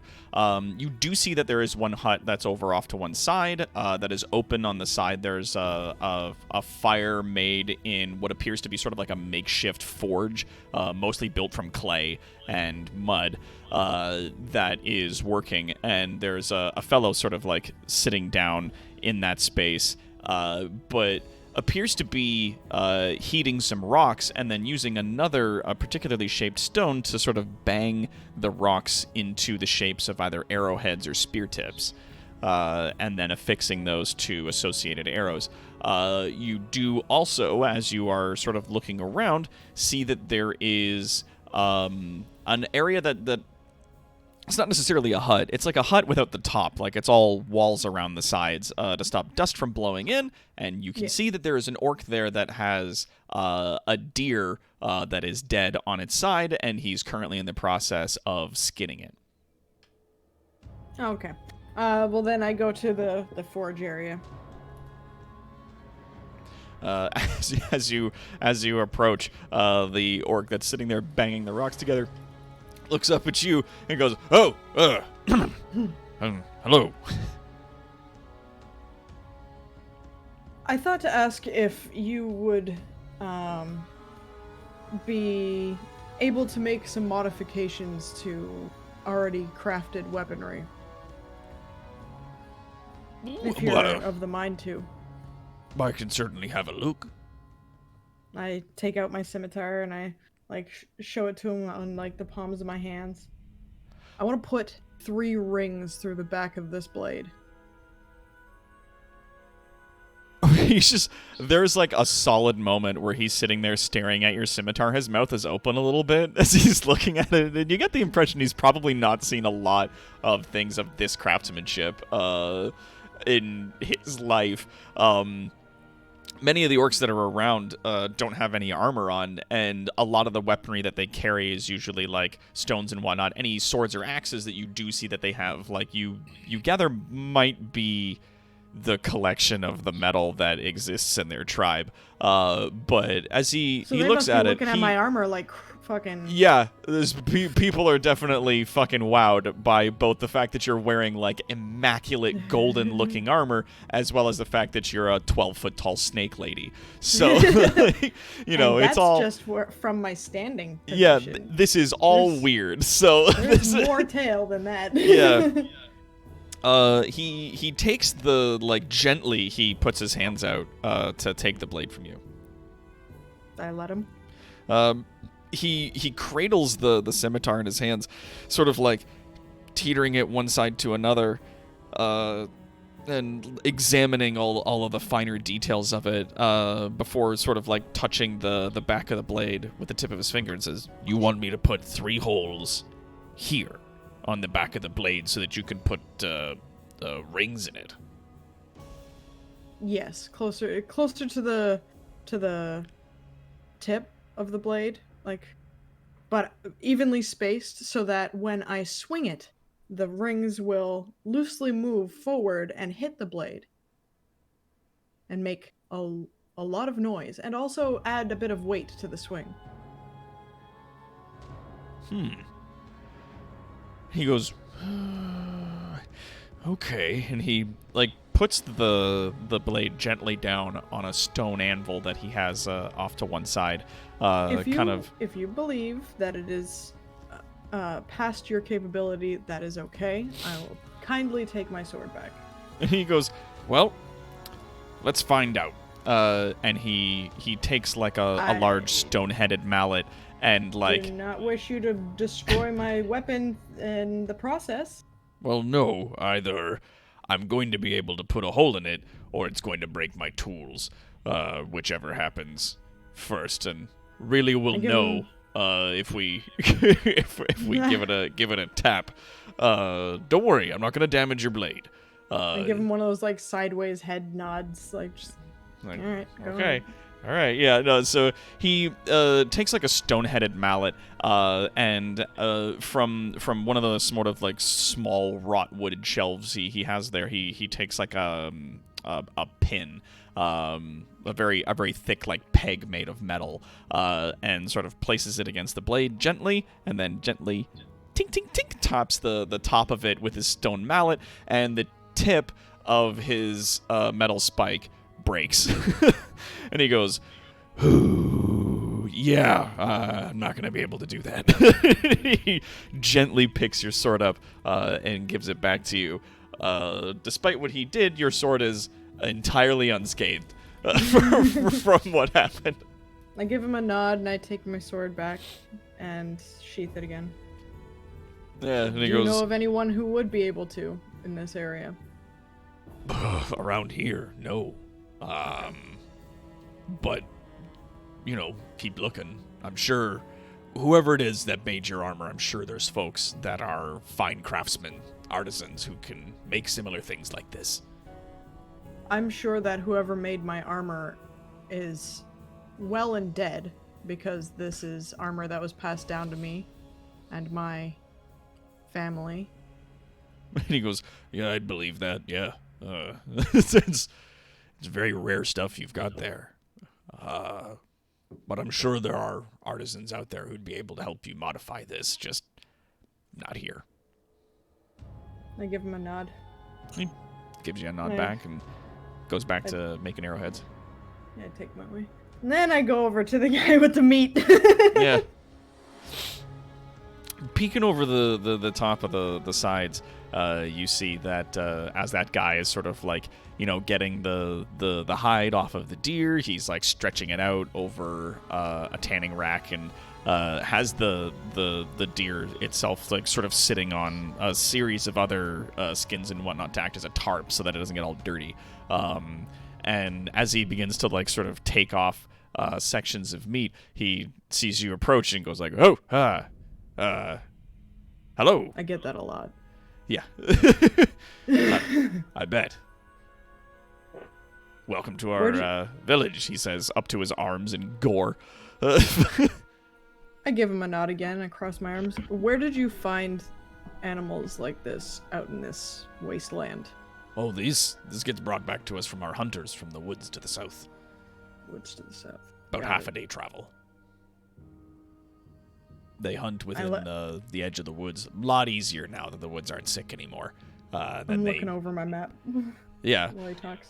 You can see that, like, south of where you are, about, like, half a day to a day's travel is the edge of that large forest that barriers the monstrous wastes to the rest of the Empire of Light proper. Yeah, and he says they usually come back with something like this, and then we cut this up, we salt and ration it, and that'll last us a little while. Skins get used to make clothes and roofing. Basic hunter walls and shit. stuff. Yes, I Yeah. understand. And so, like, he's just like, yeah. I was asking for my own travels because I can't eat vegetation. Oh, yeah? Yeah, meat lover, huh?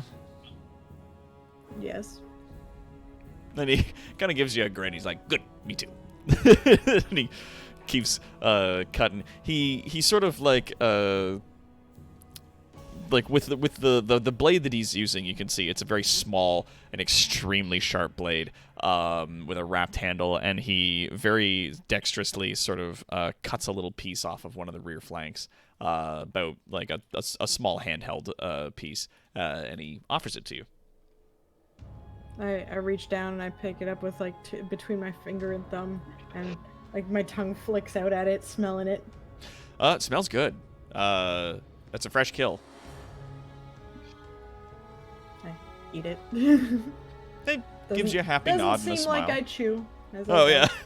yeah, being a snake and whatnot. Yeah, he gives you like a little smile and a nod, and then keeps going. And I go about my way. Yeah. I make my way back to Floop. Floop's still there, doing the ritual. Is there anything else anyone would like to do during the time while Floop is casting their magical time? Yes. After spending 2-3 hours. Your mic's not on. Sorry. Yeah, after There you spending about 2-3 hours sitting and conversing with the chieftain and just spending some time with him, Zax will thank him for allowing him to be there to experience this, and say that he's going to go off to see if he can't help out around the village. Nice. He gives you a nod and thanks you for your company. So Zax walks out, giving a nod to the guard on the inside, walking back to the thing, and is going to look around to see where he might be able to help. That smith might actually be a good place to start, but I don't know if I know that yet. Yeah, roll me perception. With a 14, yeah, like looking around the town, you can see that there are a lot of people just sort of like more or less going about their business. In terms of a place that you could offer your personal services with regards to like helping out villagers and whatnot, there's like a tower to one side where you can see some of the guards pacing around and keeping an eye. You do notice the smithy that's off to one side where the guy is sort of crafting arrows and spear tips, and the person who's sort of working on the meats. You see that there is another hut where an orc is mixing some rudimentary herbs that are long since dried into different powders and salves. Salve. Looking at all these different options, the tower probably isn't a good place to go, considering it looks like they're guarding it. So Zax is going to make his way over to the smithy. Yeah, you still you find the same person that Vrail came across, just the younger orc who's working in there, making arrowheads and spear tips. Hey, sorry to bother you. You probably noticed we're staying at least for a little while. I wanted to see if you needed a hand with anything. He looks about and he goes, how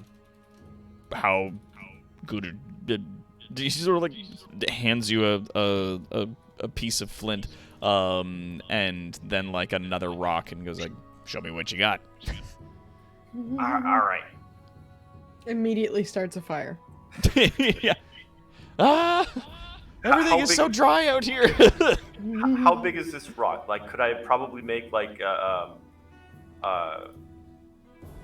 dagger or something like this, or does this look more like something that you would make an arrowhead out of? Roll me. I'm gonna say, yeah, roll me perception as you kind of turn it over in your hands and have a look. That or like a survival. Perception 20. There you go. The rock is big enough that you could potentially make a dagger out of it, or depending on how you break it and sharpen it, you could make maybe 3 or 4 arrowheads. Okay, so what I'm going to do is I'll turn to him. I'll set the rock down. I'll say, "Give me a little while. I'm gonna get some tools for this." And he just goes, okay, and he continues working. Yeah. So Zax plops down pretty much right where he is, rummages through his backpack and gets out his woodcarver's tools, and then goes about changing them magically to a set of stoneworking tools. Okay. And yeah, that's the right tool for the job. Yeah, so you can sort of break down your previous tools and reassemble them into a set of stoneworkers tools. So I'll do that, and then I will see if I can craft a nice sturdy spearhead with this rock. Yeah, give me a survival check. All right. And add your proficiency if you don't already have it. I don't already have it, but I will still add it.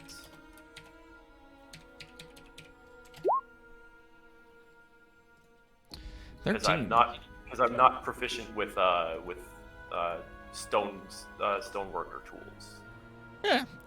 As you are sort of making your way and doing the classic tink, you do manage to produce 2 out of possible 4 arrowheads. But not a spearhead like I was trying to do. Oh, if you were going for a spearhead, sorry, I misheard you. Yeah, if you're trying to go for a spearhead, yeah, with a 13, you do manage. Like, it takes you a little bit to kind of get used to the way the flint breaks and where you like the angle you need to strike it and the amount of force you need to use and like which tools you use where. It takes you a little bit to get to it, but then like, yeah, no, you managed to make like a solid spearhead out of that. I will present the spearhead. Yeah, as you present it to him, he kind of furrows his brow as he examines it and goes, "Not bad. This is pretty good." It's all in the tools. He's just like, "Yep," and he, kind of taps the large stone anvil that he's got next to him and like a series of other sort of keenly shaped rocks that he uses to specifically break the stuff up in the direction that he needs to. So does this pass? Would you like a hand? Sure. And he hands you another piece of flint as you go along. All right, then I'll continue working until I hear something happening outside with Floop and Rail. Yeah. As the hours pass, and the day eventually turns into dusk and then to the early evening, the spell comes to fruition.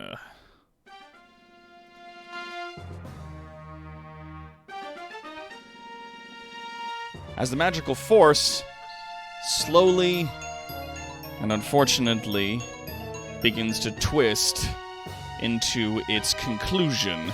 Well, I'm backing up. Yeah, the chieftain comes out of his tent and makes his way over to where you are. As the spell, you're continuing to focus, Floop, in the way that you do on your magic, and as you're sort of pouring your energy and your concentration in revivifying the land and in bringing life to the seeds that you've planted there and giving it all of this chance to grow.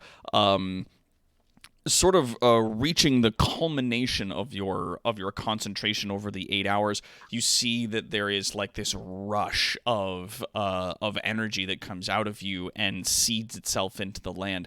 The moss that you've planted in the little pit begins to almost glow with a green revivification as it sort of spreads a little bit within the little pit that you've put it into, and from the seeds that you've planted, you see a number of small sprouts growing up out of the clay ground. But then slowly, as the chieftain stands over your shoulder and watches, the sprouts begin to wilt and turn gray and dissolve. The ground where you had poured that water begins to dry almost at an unnatural pace, and the moss that you have there, while it is still good, the very edges of the moss begin to turn gray. Oh. The chieftain places his hand on Floop's shoulder, kind of gives her a little pat, and kneels down next to her and says, "I'm sorry." What's his poison? What's that? What's his poison resistance? Well, she's got an outfit on, doesn't she? Yeah, I have a traveler's kit. Yeah, she's got, she's got clothes. He's not gonna touch her skin. Don't worry. I got worried there for a second. He goes, yeah, touches himself, puts his hand on his shoulder. He goes, and dies. What have you done?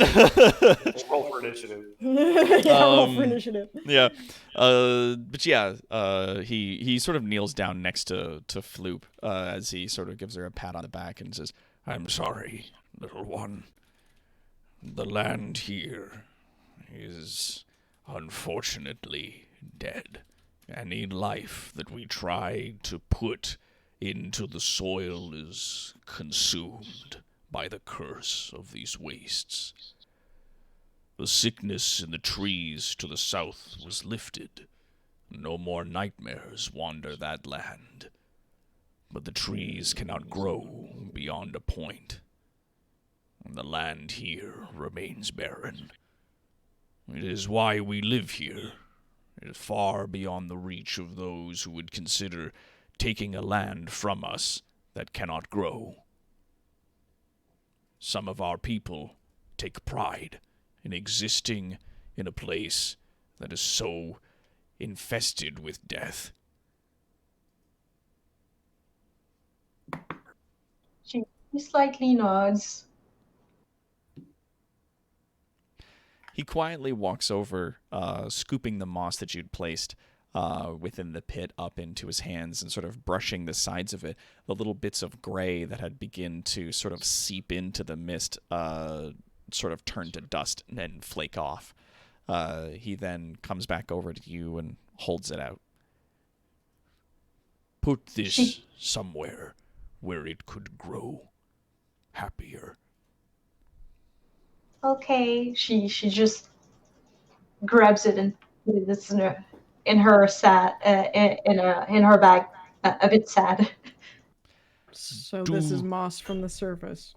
I don't know what I expected. I don't know what I expected. And he goes, Do not be discouraged, little one. Your quest to bring life to a place cursed with death is a righteous one. It may take you more time.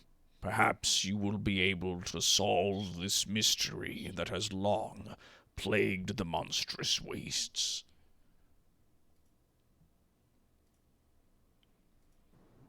Yeah, she nods. She doesn't want to speak too much because Floop is Floop and Sad Frog. oh no! Oh, Sad frog noises. sad frog noises. Oh, oh, that's a sad. That is a sad frog. But yeah, he then gives you a nod, and using his cane to walk, he slowly begins to make his way back to his hut.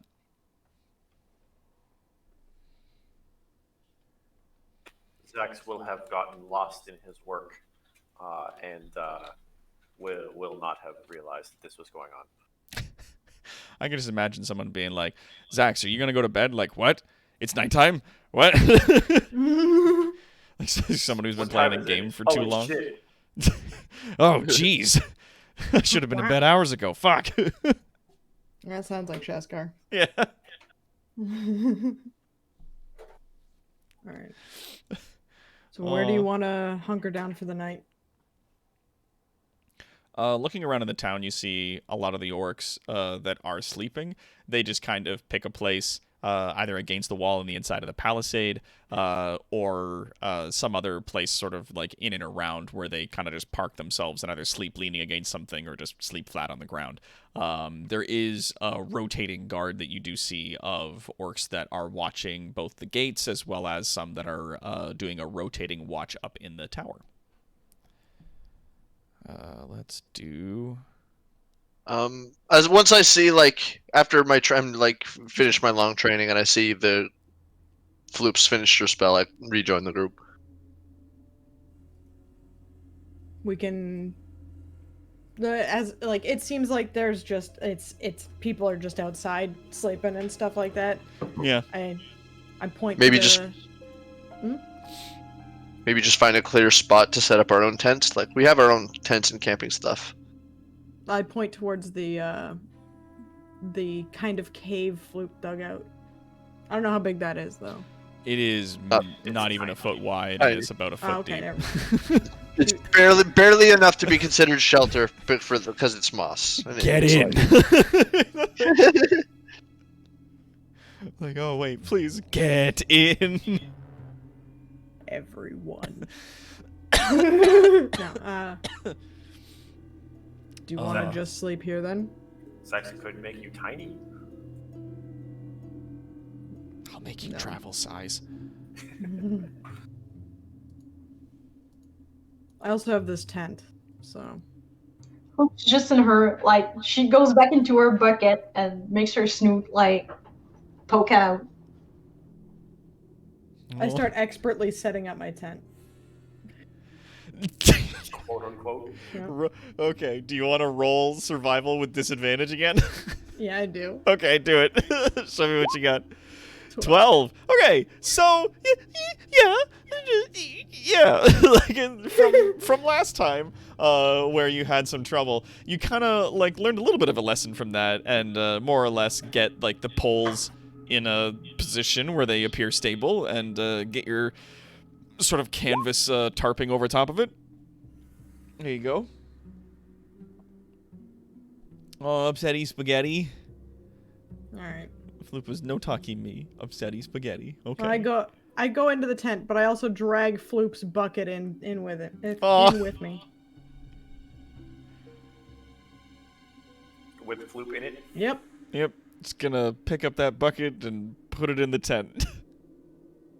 Like, everybody thinks it's a kind gesture that she grabs him, but what they don't know is that if an enemy attacks, Vrel won't feel bad for heating the bucket with her. That's a kindness. Keep the healer alive. Yeah, that's Yeah. a kindness. It could be construed as a kindness very technically, yes. And that's the best kind of very. Yep. Technically, I don't know. Yeah, that's the best kind of kindness. Technically kindness. But yeah, you guys Alright. you guys make your way in. So the two of you are in the tent. Where do our other two intrepid adventurers rest for the evening? Well, Zax is gonna finally come out of the smith's place and dust himself off with prestidigitation. That's so fucking useful. It is so fucking useful. When I see Zax, when I see Zax come out, I kind of wave to him and beckon him over. Zax will give a wave and casually walk over.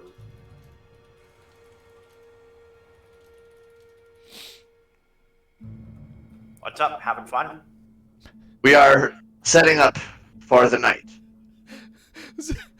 Zach's walking up is like fucking Ross coming in after Aaron's died in Battle Kid Plus. Just like, how's it going? You having a good time? I saw you screaming real hard through the window there. Just Yeah, like, basically. spell didn't work out, walks over like, hey, how's it going? You guys having a good time? What's up? Zax will take a look around and notice that Floop's not doing her thing, and that the tent is actually set up, and he didn't have to do it this time. How fucking dare you? Going The around- other two are already inside. I take it whatever Floop was doing didn't go well. Does not appear so. That's a shame. What are you planning on doing for the night? I spent my time training, so I don't know exactly why the spell did not work. I am not well versed in magic. I am going to take shifts with Saisis for keeping watch over at least the tent, depending on where you choose to sleep. I'll probably end up sleeping, like, giving myself a little nest in the spider mount before I turn in. Oh, if you can do so comfortably, try to stay close to the tent. Well, that's the beauty of the spider mount. It can move.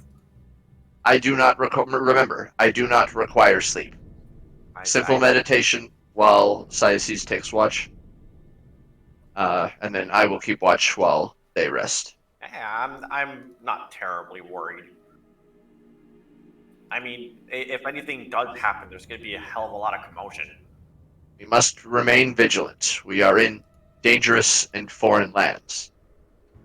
We do not know what sort of threats exist up here on the surface. But that's just it. You gotta roll with it. You gotta improvise and get messy, and then later on get clean again. I agree. I agree. Adaptation is important, but we must survive long enough to adapt. That's true. Believe me, I've seen a fair amount of explosions in my time. Zax does not look very old. Keeper kind of looks down at his own two fists in quiet contemplation as he remembers that his past experiences where his impatience and his, where he could have done better. Clenches his fists in self-righteousness. Nice. We must be sure to survive. We cannot afford to be overconfident, or it will be our undoing. True, but sometimes fortune favors the bold. but I'm not going to argue the point now. It's pretty late. We should probably start packing in, at least Agreed. to get a nice rest. The sooner we are all rested, the sooner we can continue on our way. We have much land left to cover and more people to see. Are you planning on taking first watch or Scythes? I don't know. Me and Scythes will just I assume we. I will take the first watch. Oh, okay. Zax will give a nod to Keeper and then call his spider mount over towards the tent and make a little kind of nest with the stuff that he has and his cloak. But before he goes to bed, he's gonna spend some time with Scythes and just kind of socialize. Okay. As the night passes, you guys find yourselves in like a relatively peaceful evening. Like the night passes without incident. About once or twice throughout the evening, the guards will switch around the entrances to the palisade area, as well as the guards who are up on the tower. You do notice, Keeper, as you're mostly awakened or aware for the majority of the time that you guys are present, you do see that there's another guard who sort of walks around the perimeter outside the town. Sort of like doing little circles around it as he goes. Yeah. And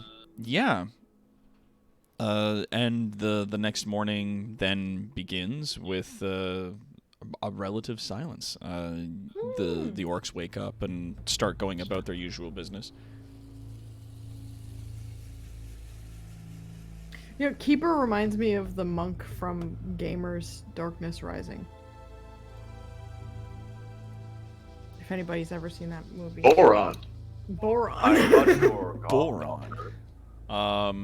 Phosphorescence. Oh God! Right, we're gonna lose an hour this Sunday. Stupid daylight savings time. That being said, I'm gonna say Vrail, because you have like a passive perception of fucking 20. I'm gonna say you do notice that near the chieftain's tent, there is a couple of orcs sort of like talking to each other. You can make out from little bits of speech that you catch from them that they are scouts and hunters and whatnot, that they're sort of planning where their next movements and stuff are going to be going. One of them says that you guys may be traveling west towards one of their fishing villages on the coast, and that they should send somebody ahead just to let them know that you guys are coming. Okay. Yeah, not only with my passive perception being 20, the feat allows me to read lips as well. So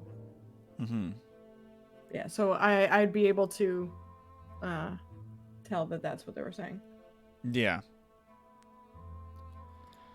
You'd definitely be able to tell, like, one of them is just like, we need to send somebody ahead just to make sure that, like, when they arrive, they're not met with any hostility, and they're like, got it. And then that guy, like, very light on his feet by the looks of him, breaks off in a jog, heading west.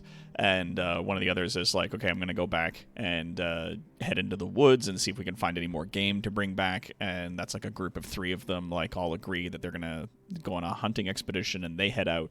And you do hear one of them mention that there appears to be some incursions of members of the Empire moving more west in the woods, so that when they go in to do hunting, to be extremely careful and not to go very far into the forest.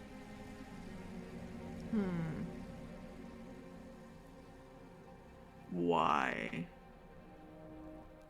Alright. I go and I take Floop out of the tent, and I go to like take down the tent and wrap it up and stuff. Put it away. Okay. Do you want to roll another survival check with disadvantage to see how you put that away? No, but I will because you said so. Okay. Oh God. the means by which you manage to unfold the poles and the tarp and everything, now waking in the morning, appear to be a complete mystery to you. So you now find yourself in an awkward situation where you're trying to break down a thing that you just built last night, and it doesn't seem to be going back at all the way you remember. Yeah, that's a normal thing about camping, isn't it? Yeah, you're like, this all fit in a bag yesterday. What's happened? Like, what the fuck, dude? Slowly wakes up and looks at Vrail, and she kind of waves. Can I help? As she's saying this, I'm in the process of, you know how you're trying to like cram, like just cram the thing in, but I'm a giant fucking snake, so I'm using like my body to squeeze it really tight. I probably broke the fucking thing. Yeah, like you're definitely putting a little mustard on her there, as you were trying to get it pushed into the fucking bag, and I like toss it down. I'm like, yes, go ahead. Yes, do this for me. Do it.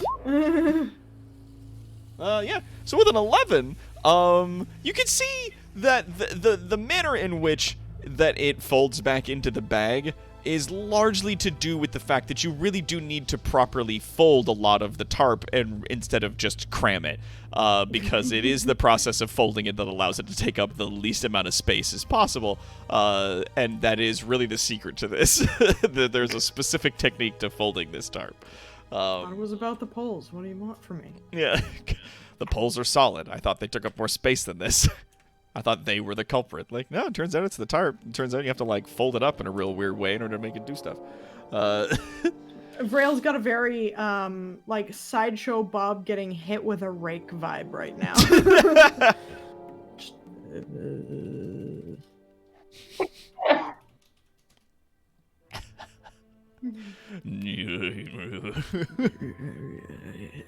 And as soon as she's done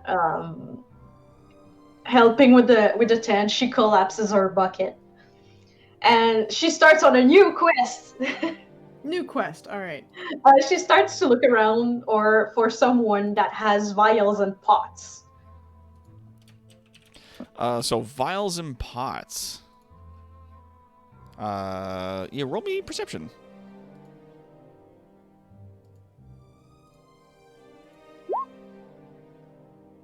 Oh, wow, yeah, 22. Nice. Looking around, you do see that there is, like, a bit of a pit dug into the corner of an area, and there's, like, a bit of a lean-to over top of it, and there's a guy in there sort of working with some of the stuff, attempting to make a form of pottery with it. Floop shyly walks to him and waves. I can just imagine the little waddle that Floop has, and it fills me with life, really. Yeah. As you waddle over, you give him a little wave. He's just like, oh, hello. What can I do for you? I'm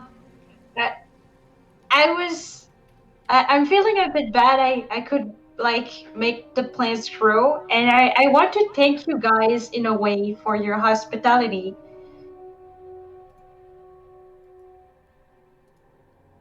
Okay. And what would you like? I mean, I can fill up a pot with the poison I make with my skin, so you can coat your arrows and spear with it. And he kind of like, oh, okay. Yeah, I could do that. We could do that, yes.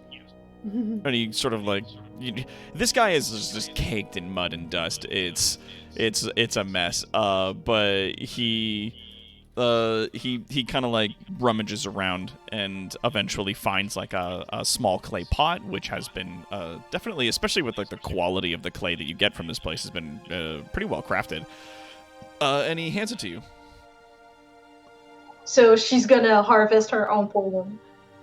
It takes you, I'm gonna say about 20 minutes, to sort of like scrape off enough of your floop goop, to fill up to fill up one of these things. She looks at the pot and she's happy because she helped. Yeah, he's very happy as you hand it over, and he goes, "Well, thank you. Is there anything I can do for you? Anything I can give you in trade?" Oh no, it's okay. I'll probably produce more during the day. And she just stretches her back. He's just like, "Whoa, okay, thank you." He's gonna like tries his best to sort of stretch an animal skin over the top of it and puts it aside like very gingerly, making very, very sure not to knock it over or break it or spill it or anything like that. Or mistake it for a pot of spice or sauce. Yeah. Exactly. He wants to make sure that it's clearly labeled, but he doesn't really have anything to label with it. So he's just like, I'm gonna put it there, and I'm just not gonna forget that it's there, and I'm gonna make sure that I remember that it's there later. And yeah, is there anything else you guys want to do in the town before you guys make your way out?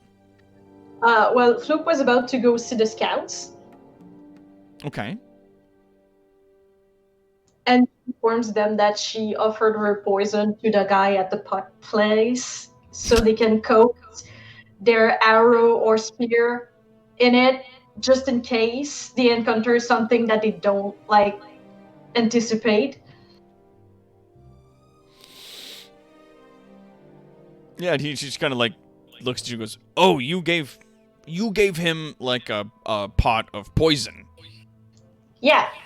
Good. I'm gonna go get that now. He climbs down from the tower.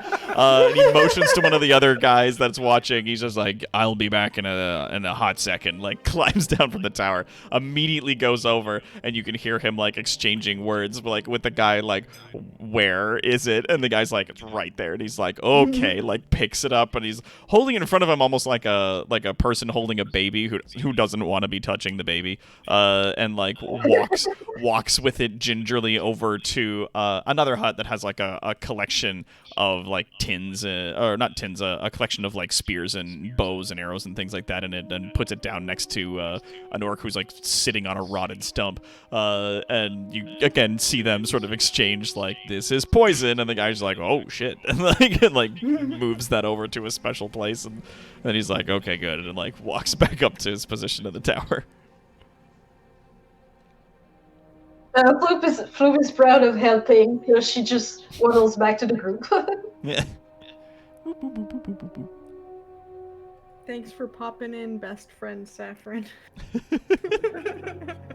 Oh, she's in your chat now. Yeah. Yep. Yeah. Zax will clamber aboard his spider mount and throw his cloak over his shoulders as it sort of changes its color a little bit, and give a warm smile and a wave to both the chieftain and the stoneworker buddy if he spots him. Thanks for the subscription, Esbane. Ooh, don't sneeze. That's a 2-year streak. She kindly waves at the people and turns into a wolf to avoid ash having stuck all over her. Nice. I've just been preparing my spells for the day. Yeah. Yeah, after you guys are done prepping up, and you climb aboard your spider mount, you guys make your way out into the wastelands, heading west. Yes, I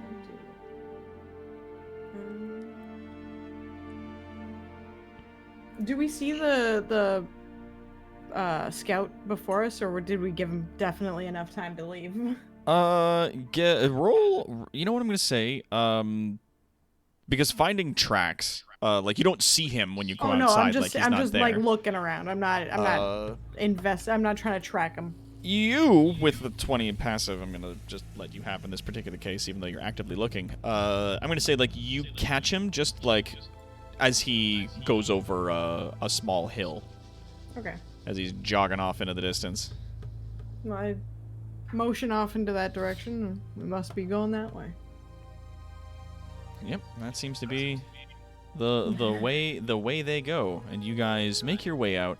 back into the wasteland proper and begin your travel to the west. As you guys are traveling west, is there anything in specific or special that you would like to do as you guys head in that direction?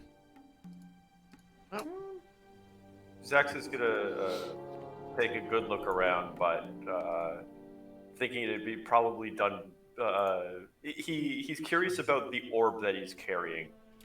Be right back. But is kind of cautious. Like he almost reaches into his bag to get it out, but he thinks better of it considering it'd probably be done in a more private area and not so open. Yes. As we're leaving this place, actually, yeah. I'm gonna cast this. Let's see here. Easy Trail. And it lasts for 8 hours. When you cast a spell, heavy undergrowth, parts you approach, parts as you approach, and then moves back after you passed. For the duration, your speed and that of creatures within 40 feet of you isn't reduced by difficult terrain caused by any kind of plants or vegetation. Any creature attempting to track you has disadvantage on survival checks to find you or follow your trail. That is the good thing. As I was like, there's no vegetation out here, but I remember you cast this before for a reason.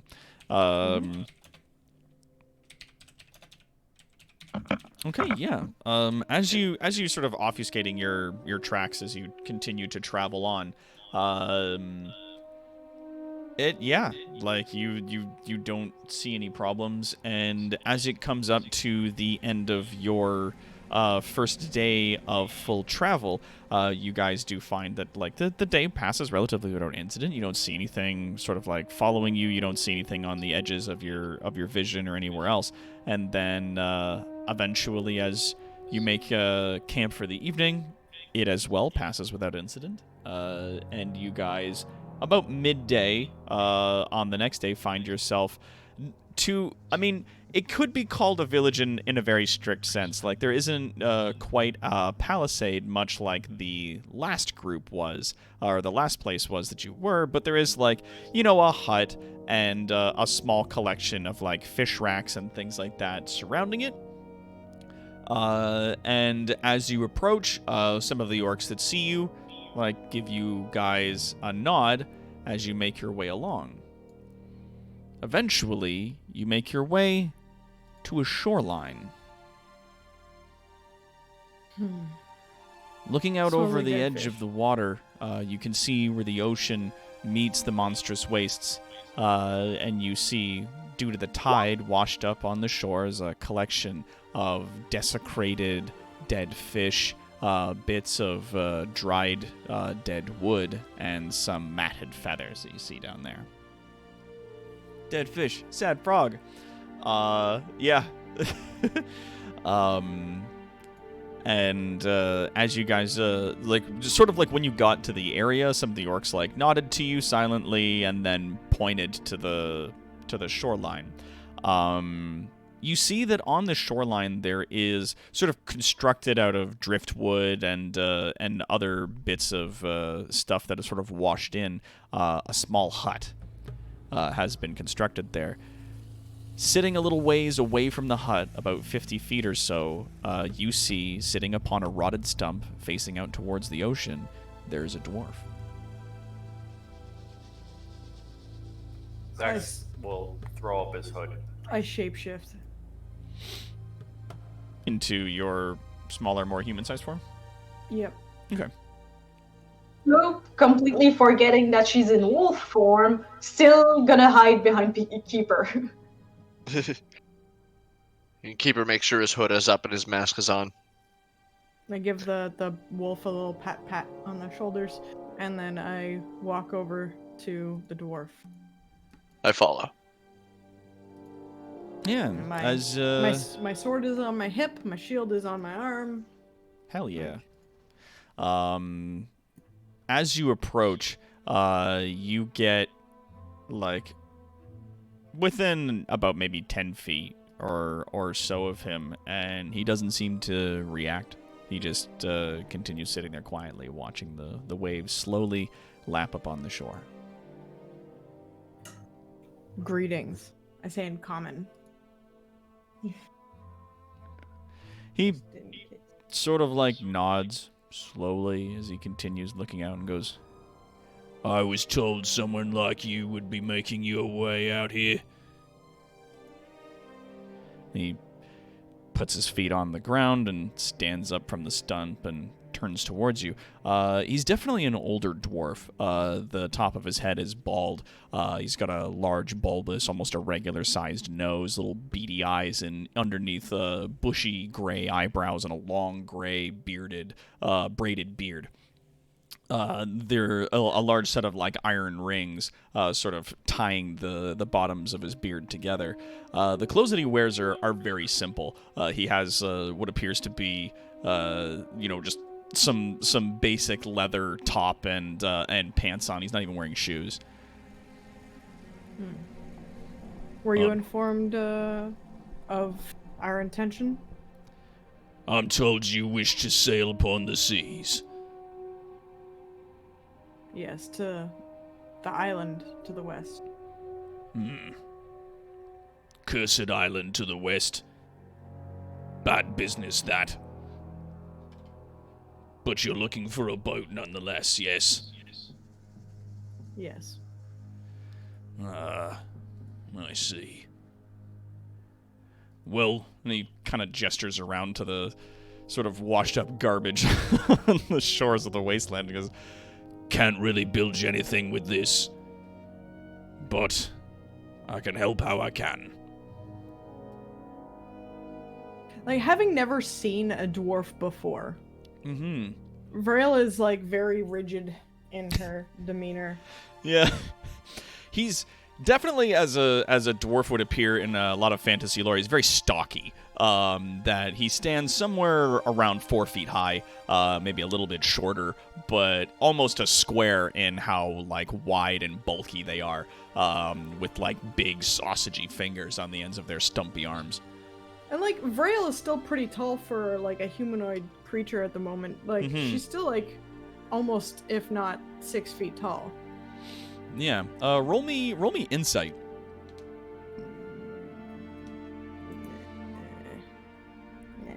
Like an 8. Yeah, like you've never seen a dwarf before, so you're not exactly sure what his demeanor's really doing here. What his particular posture and stance would tell you about him.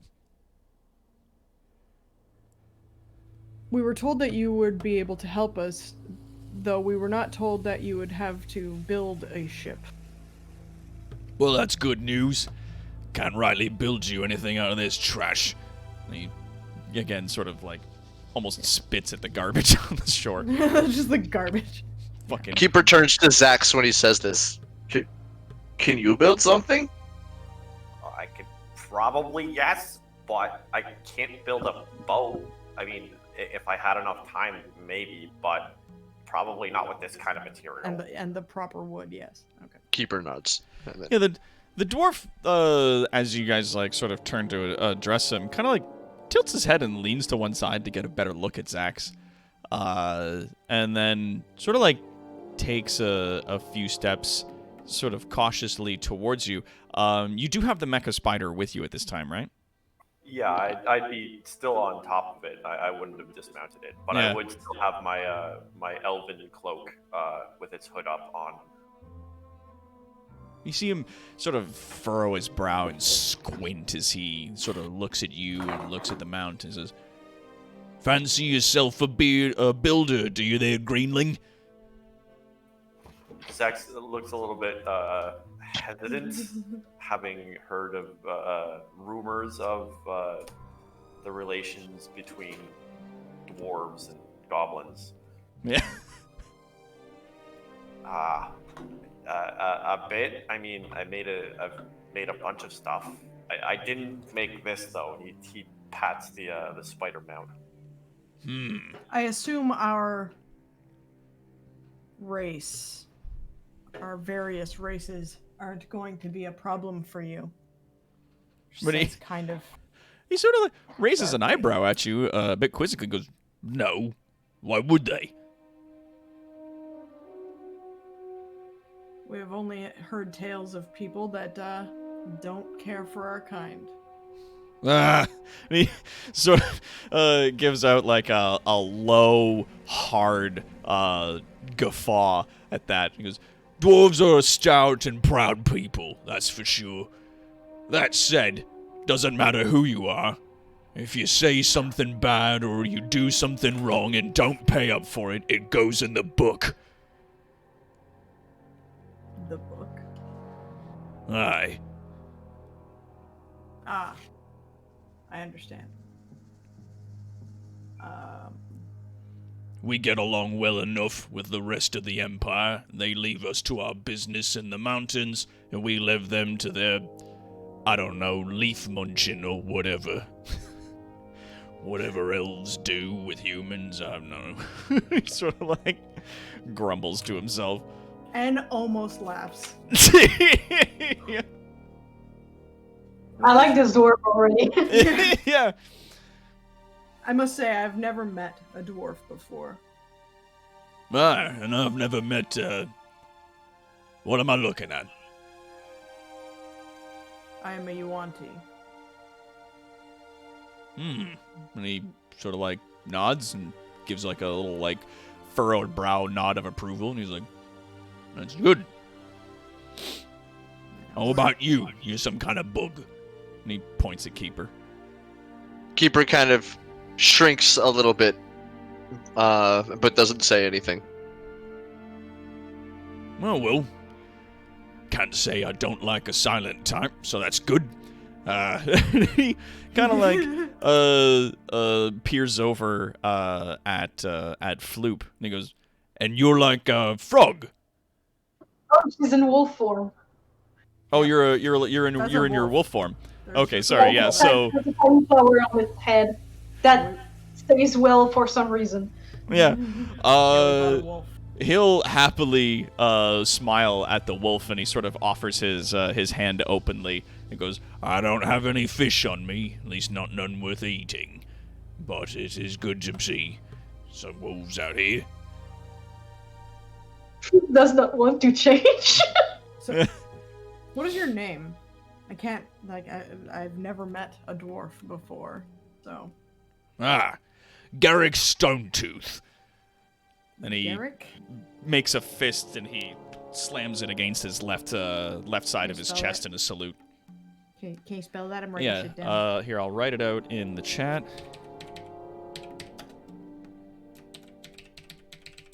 Garrick Stonetooth. All right.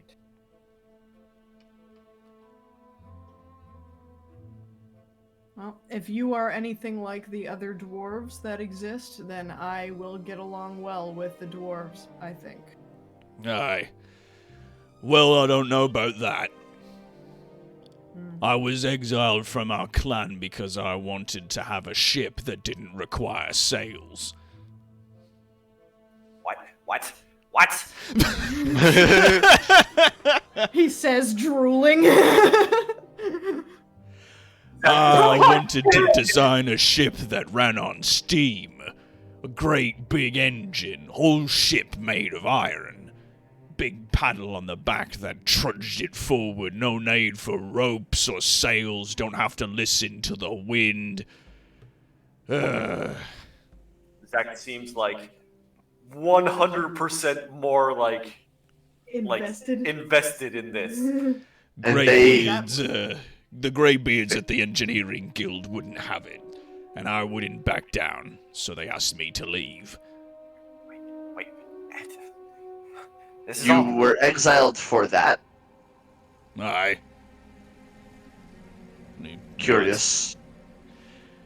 Dwarves are very specific about how they live and the ways in which they choose to live. But it's all a lot of tradition, and that's all well and good until it gets in the way of progress. Usually, after a dwarf invents something new, then odd times it'll either get cast aside, or long after that dwarf dies, then the Engineering Guild might pick it up at some point or another, blah, blah, blah. Descends into grumbling. Zach's like leaning forward on the spider mound, like pulls back his hood. It's like, Are you telling me these people just take a look at things and disregard them? Well, it depends. Again, tradition's a very big thing for the dwarves. So they don't necessarily like new things if those new things get in the way of old things. Zax like turns around in his chair, like throws his hands up in the air. It's like, What good is an engineering guild if they don't try and make things better? and he's just sort of goes on to a Zax rant is about mad. it, about it, like Zax half is to himself. angry. My people, as well, are a people of tradition. However, we have reconciled our traditional ways with the need for and approval of adaptation. It is only through adaptation and new learnings that we can hope to grow, both as a people and as individuals. Whereas my people also are incredibly traditional in their ways, but our tradition is progress. He kind of like chuckles before leaning back a little bit, letting out like a big laugh. You can see his namesake certainly matches up, as a few of his teeth appear to be made from like well-crafted smith's stone that have been placed in where some of his teeth, you imagine, used to be. Never thought I'd see a day when I would agree with a Groby and a bug. Well, well. Groby? Floop is just Aye. gonna walk to Agreed. Zax. He points over at Zax.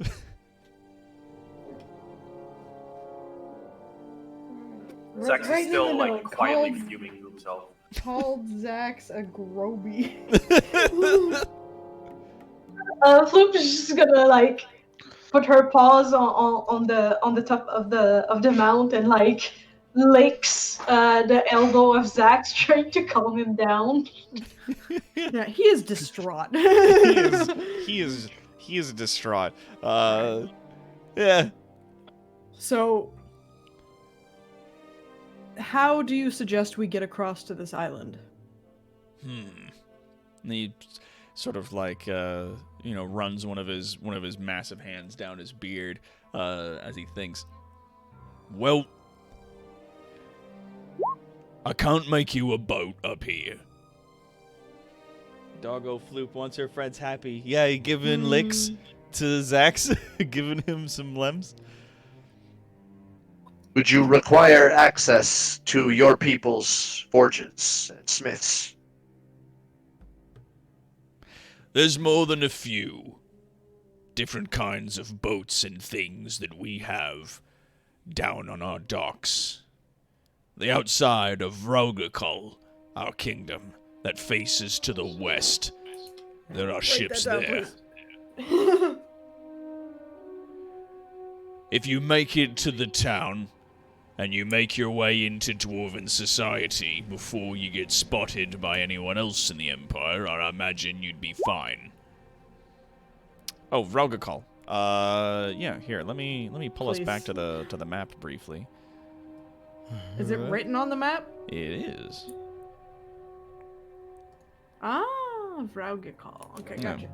Rogakul, the dwarven settlement that's to the west. You guys are at present up on the shores in the town there, and he's talking about this place. And he's he said that he's originally from there? Yeah. Yes. Okay. The keeper kind of looks along the coast and along the mountains.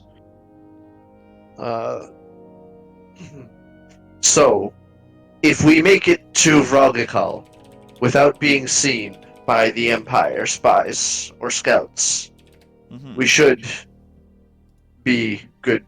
We should be welcomed by the people there. And we're like here, right? Or are we like up here? Is it safe to travel south along You're the coast? a little bit right about there. Okay. Is it safe to travel along the coast? Not entirely. Traveling Keeper south, you'd turns his want to head. go in through the woods and then down the field as you made your way. Which has fewest humans? If you go through the woods and stay relatively close to the mountains, it should be fine. That said, we don't want to get too close to the place known as Illura. Illura? I check my map. Are there any map? Are there any marker names on the map? Floop did that we make have? some markers, yes. Okay. Were you able to mark that on the map? I was able to put the names, but I wasn't able to draw the cities, so she just basically made a bunch of houses together. Yeah. Yeah, they're just But it's like it map is markings. marked and named on the map, right? Okay. Yes. It is marked on the map, and it does have a name written there. Yeah. Gotcha. So you recommend going through the forest, and as opposed to along the coast? The mountains in some places are too close to the coast. You wouldn't be able to make it on foot. Or at You the might be very able to least, find I don't fresher know if food all there, of your too. people would be able to. I may be able to find fresher food through the forest as well. That and without my tools, I don't think I'd be able to make it along the mountain's edges easily. That said, we want to make sure that we make it into Vralgakol without getting too close to the farming community of Allura. A lot of dwarves out there mixed in with the Yungi. Understood. The Yungi? Humans. Wow. Is this a I like how he slur disbotized of a everything. word? Roll me insight. Yeah, that's a good. I did ask. Another 6. I asked him. Oh, you asked him? Like, this word Yeah. you use for humans, is this a slur? And he just goes, no. Is this a derogatory term? Not necessarily, just a word Damn. for men. Damn. I don't have many, but I have particular concern and distaste for humans. Though I do not want to make too much of a problem with them yet. Of Keeper course. Keeper quickly looks at the map and kind of looks like he's thinking to himself. And I really don't have much problems with farmers, so I'm not about to go and raise a farm. Aye. The Yungi and the Wutselgi run those farms for the most part, and then we split the food between our kingdom and theirs. Okay. A thought occurs. Yes? If you were able to construct this sailless vessel, Aye. would it allow us to travel around the island? And Keeper kind of turns the map to face the Garrick and kind of motions around. North No, or south? that's the square. Oh, down around that area? Freehand, yeah. Oops, sorry. And Keeper kind of draws his hand around this, like from like where we are around. Like around the continent. Yes. And he, sort of like as he's looking at the map, nods and goes, If you were to board the ship on the docks of Vrogakol, it could take you to your living mountains to the west. Though there's a lot of cliffs down on the bottom corner of the continent there, on the south and east. That said, you could try to make landfall somewhere near Cabotshire here. and he points at the map. Cabotshire. I love it. Keeper kind of turns to and speaks to his party. That would enable us to travel from the mountain island to the ruins, relatively undetected by the Empire in the center. Unless they also have boats. Also, Do- it would be his ship. Of course, as it would be his ship, yes. But I definitely would- wouldn't want to bring this fellow to the ruins of Oron. we could potentially pay or negotiate terms of passage, or at least transportation. I'm not being very quiet about what I'm saying. No, of course. You can see. Does the Empire patrol the waters? Not as much. Certainly not round here. And he points down to the space on the sort of the southwestern corner of the continent. Why not? Keep her Why notes. certainly not there? Seas around there are dead. Fish don't swim those waters. And it's too close to a cursed town. This whole continent is cursed, isn't it? If we keep our distance, it still might be an option. Depending who you ask, but yes, I think it's cursed. Only place that stands against a lot of the corruption and curses in this world is our proud mountain kingdom. To sail the seas again, though. Well, let's be off to Vrogakal then. I roll up the map and I put it away. If I try to re-enter the kingdom, they will have words and issues with me. Then how is Violent this words? a plan? Well, it depends. I was either told to leave the kingdom or to agree that my inventions were lesser or no longer needed. I refused to do this, so I left instead. If I return, visibly angry. If I return, it would be to admit that they are correct and that my inventions are no good. Then why did you suggest Vrogakal? It is the only way that you could make a crossing, and perhaps, if we come back, I might be able to convince the Engineering Guild to let me maybe prototype my designs. We might be able to assist with that. As long as they have no problem with us? If they are willing to listen to reason, there are chances that myself or one of my companions might be able to convince them.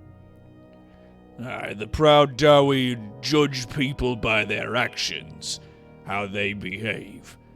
You will be outsiders, so they'll see you as distrustful. But over time, I imagine they'll be able to, judging by your actions, how you speak to them, and how you behave amongst their culture, show you clemency with time. I respect that. I shapeshift. He's just like looking up at you with his eyebrows all the way up. You can finally get a good look at his beady little eyes. And he goes, "Well, shit." Your people, do they value strength and directness, or do they value politeness and humility? They are a people that value honor and integrity above everything else. And in a discussion from foreigners? Honor and integrity. Be direct. Don't flower your words like the Watelgi. My kind of people. Alright, let's go. Can't stand knife-eating relief munching. He goes, fucking mutters around to himself before slowly bringing his head back to, reality where you guys are standing. And then he puts on his shoes and comes along. Yeah, and he goes, "Right, if we're gonna travel, I'll need to get my things." And he waddles over to the hut that he's in. And as there's about 4 or 5 minutes or so, you hear clinking and clanking from inside before he comes waddling back out, carrying what appears to be an almost impossible amount of equipment to be loaded onto a single person. He has slung over his shoulder a large hammer, and on his back appears to be like a backpack, but there's multiple what appears to be like moving parts. The backpack itself made from solid metal. And most of the strapping that actually attaches it to his body is also made from metal. So instead of like leather straps going over his shoulders, it is is, for the most part, 2 large metal hooks, actually, that attach to his shoulder areas before the straps go to the rest of the set that he's wearing. And it appears like very, very solidly affixed to him. He's wearing also like a hard set of heavy plate mail as he makes his way out. And he's got on his feet, of course, a heavy set of iron boots. He then angrily turns around, swinging his hammer at the hut, annihilates it into a small pile of stuff. And the hut sort of scatters into little bits of wood that trundle along the edge of the shoreline. How long did it take for us to get here? About a day and a half. About a day and a half to get from that one village to your location here. So we got about a half a day's journey south, and then before we would need to rest. Okay. Do you want some help carrying some stuff? Cause I got this. You pat the spider mount. He kind of looks at you from underneath a blocky helmet and goes, "We don't think I can carry my own gear." No, it's a matter of convenience. And he thinks on it for a moment, and he goes, Dwarves are made of stone. It's fine. yeah, he's just gonna, like... She says matter-of-factly. Like, I appreciate the gesture, and I will wave aside the notion that it was an insult, saying that I was too weak to carry my own equipment, and we will move from there. He starts to trudge in a south, slightly easterly direction. He goes, and I've been... stops for a moment, turns around to the rest of the group and goes, Right, you know my name. Who are the rest of you? Oh, hi, I'm Zax. Keeper reaches up, pulls back his hood, and removes his white porcelain mask to reveal his face. I am Keeper.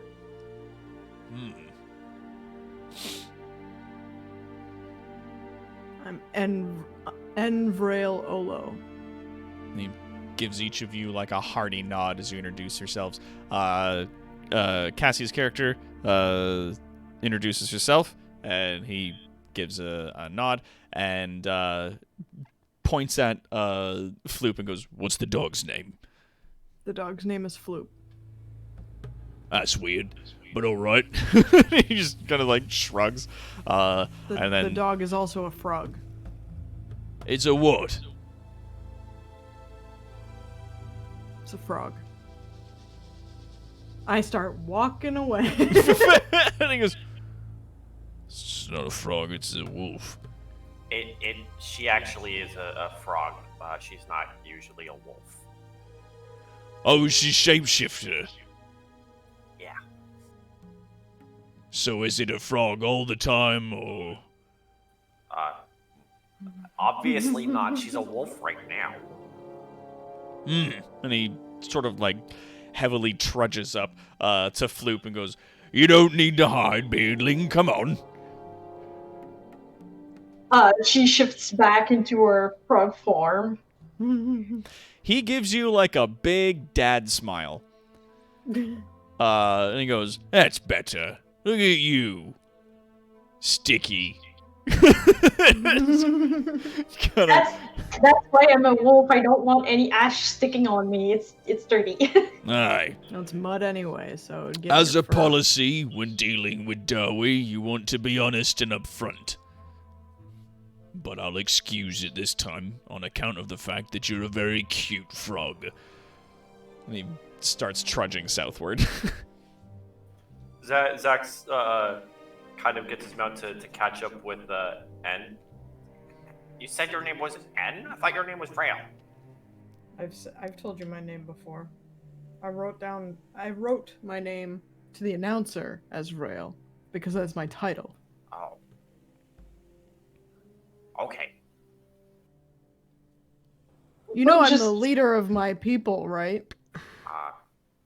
No, I didn't know that.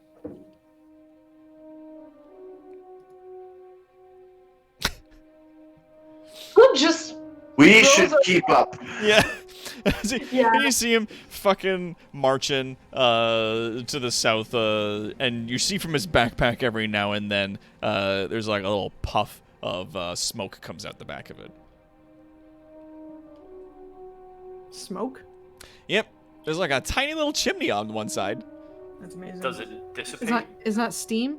It is in fact not steam. It's a little wafts of smoke come out of a little bitty chimney that's on the side of it. But the smoke like dissipates almost instantly. It's more just like a visual indicator, less of something else. Okay. Zax takes some mental notes. All right. And then we're off to the forest. And then we're off. And, Yeah. Well, we're off to that place. Raugakal. Raugakal. Before the actual conversation like closes, Fluke just throws her hands in the air. Let's be honest, no one will care about our title from the underworld. So what matters the most is that she kicks asses and she doesn't eat me. So that's fine with me, no matter how, like, what's her name? I haven't eaten you. Haven't eaten you yet. Well, of course, I'm the killer. Emergency sustenance. No, Floop is not emergency sustenance. I chuckle a bit as I move. Yeah. Every now and then, you do see the dwarf kind of grin over his shoulder at you guys as you guys are moving along. And, yeah, you guys make your way. Eventually, it takes you about a day and a bit to reach the edge of the forest. And with that, traveling with your now dwarven compatriot, Garrick Stonetooth, you're making your way south to the dwarven city, And the kingdom of Raugakal. every day I've been putting up Easy Trail. Oh, good. That's good. Yeah. Yeah, I'll keep that in mind. That's why I was asking. That's why I was asking. And I have my spell slots marked off that I cast it. Okay. Yeah. Absolutely keep reminding me that you guys are using that, especially when you get into the woods. Yeah. But yeah, as you reach the edge of the forest, hold on, let me see if do I have a picture for that? I do not.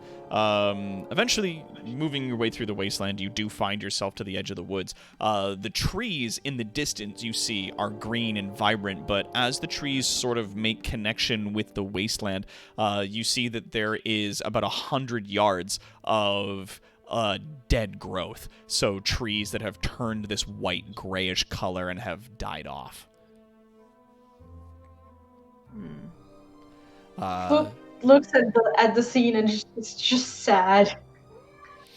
As you guys are standing there, the dwarf stops for a moment, hesitant to take a step forward into sort of the dead growth that exists there. Can you fight? He gives like a hard nod and sort of like hoists the large hammer that he has on his shoulder a little bit. I can fight. Great. Keeper nods in like acceptance, like good. He hesitantly steps forward and then cautiously continues to move forward, taking the hammer off of his shoulder, now gripping it in both of his hands as he slowly begins to move forwards towards the trees. Does anybody want to do high key? Yeah. Does anybody want to do an insight? I'll do an insight. Yeah. On him? On him, yeah. Chow, character sheet. Chow, insight. 22. He fucking hates the woods. You can hear him as he's going, muttering about elven curses and blah blah blah, and there's like a madness on the woods and nightmares, and he's absolutely fucking livid as you guys are making your way along.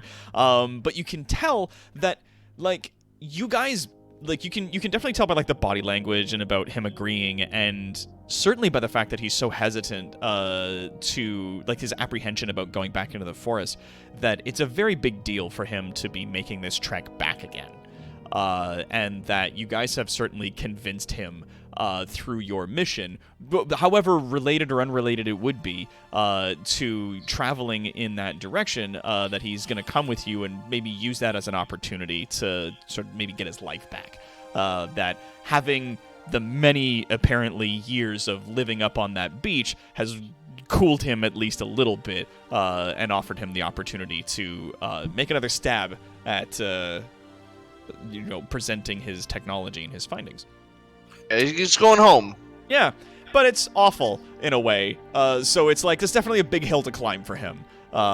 In doing this, but he's certainly, he's definitely gonna make that attempt.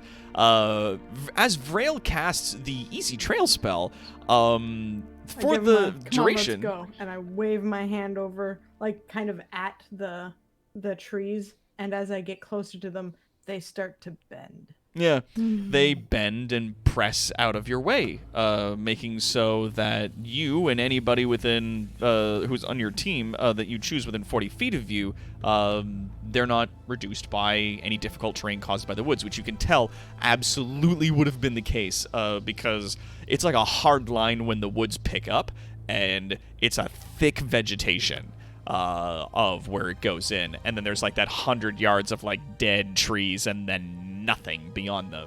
Unfortunately, it's not creatures that I choose. It's 40 feet around me. Oh, it's just 40 feet around you, just anybody, any creature within Isn't you. difficult terrain. Yeah. Yeah. And yeah, he cautiously takes a few steps forward into the trees, and the trees part a little bit in front of him, and he's like, "Ooh." And he takes another step, and the tree sort of moves away from him, and the bushes kind of part, and the grass moves, and he's like, "Oh, this is very nice. I like this quite a bit." And he's just sort of like, still cautious, got his hammer in his hands, moving south, still looking, very suspiciously at the trees, appears to be very relieved that he's not going to have to fucking muscle his way through undergrowth, due to his height and size. And did relay about the possible human patrols further west, correct? They would be east. She did not. When did I hear this? When you guys were back in the previous town, you didn't mention anything about it, but that the scouts were saying that the group. that some of the orcs that are hunting in these woods have been reporting that the Empire has like some more incursions of some kind into the woods, pushing further west. So where they are in the forest, it's become less safe for them, and they should be more careful when hunting game. Zax makes a point to take some rope out of his pack and to just keep it on him at the ready. Yeah. Aye. So yeah, I mentioned to the group that there were possible human patrols around in this area. We should keep close to the mountains. Aye, I agree. Now we scooch on closer to the mountains. Garrett going on a toddler stroll to push the vegetation around, laughing. Ah, take that, nature. Man, I feel like a lot more people should go on toddler strolls. Just aimless, wandering, having time. Frolic. Go frolic. Like, if you get a chance. Frolic, dog. Get out there. All right. And with that, you guys do enter the forests proper. The thick vegetation and woodland that forms a barrier between the monstrous wastes and the Empire proper. And it is with there that we will end our game this week. As soon as they enter the forest and vegetation is lush, Flip is extremely happy and goes hug a tree. High key hugs a tree. Yeah. Yeah, Sorry super happy. Sorry about all the technical difficulties, and thank you everybody for being so patient. Thank you. I'm glad we continued. Thank you, everybody, Yeah, me so much too. for coming out. This has been a huge amount of fun doing this all for you guys. And I've been having an absolute blast out here just doing this with you. And running this game has been just a tremendous amount of fun. So thank you all so much for coming along with us here on our wild adventure. Once again, today I have been your hopefully kind of benevolent DM, Dr. Tarawat.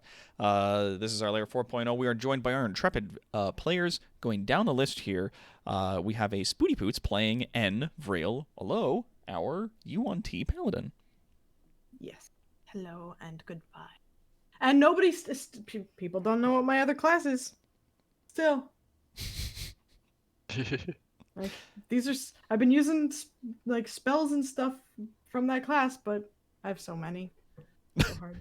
So many.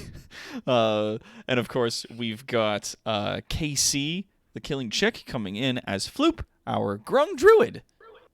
Surface moss. Wow. Surface Moss turned time out to to be be a alive. fucking disappointment to Vril.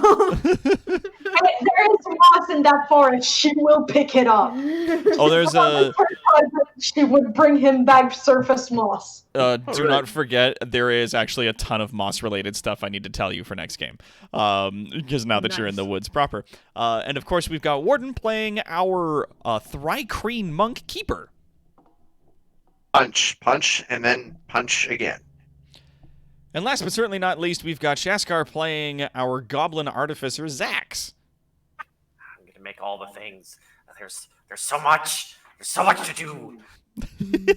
And of course, we're wishing Cassie a speedy and wonderful recovery. Thank you all so much, everybody, for coming out. Thank you for your views, your donations, your bits and subscriptions, all of your support that you give to us here at Evil Incorporated. Help keep our channel running.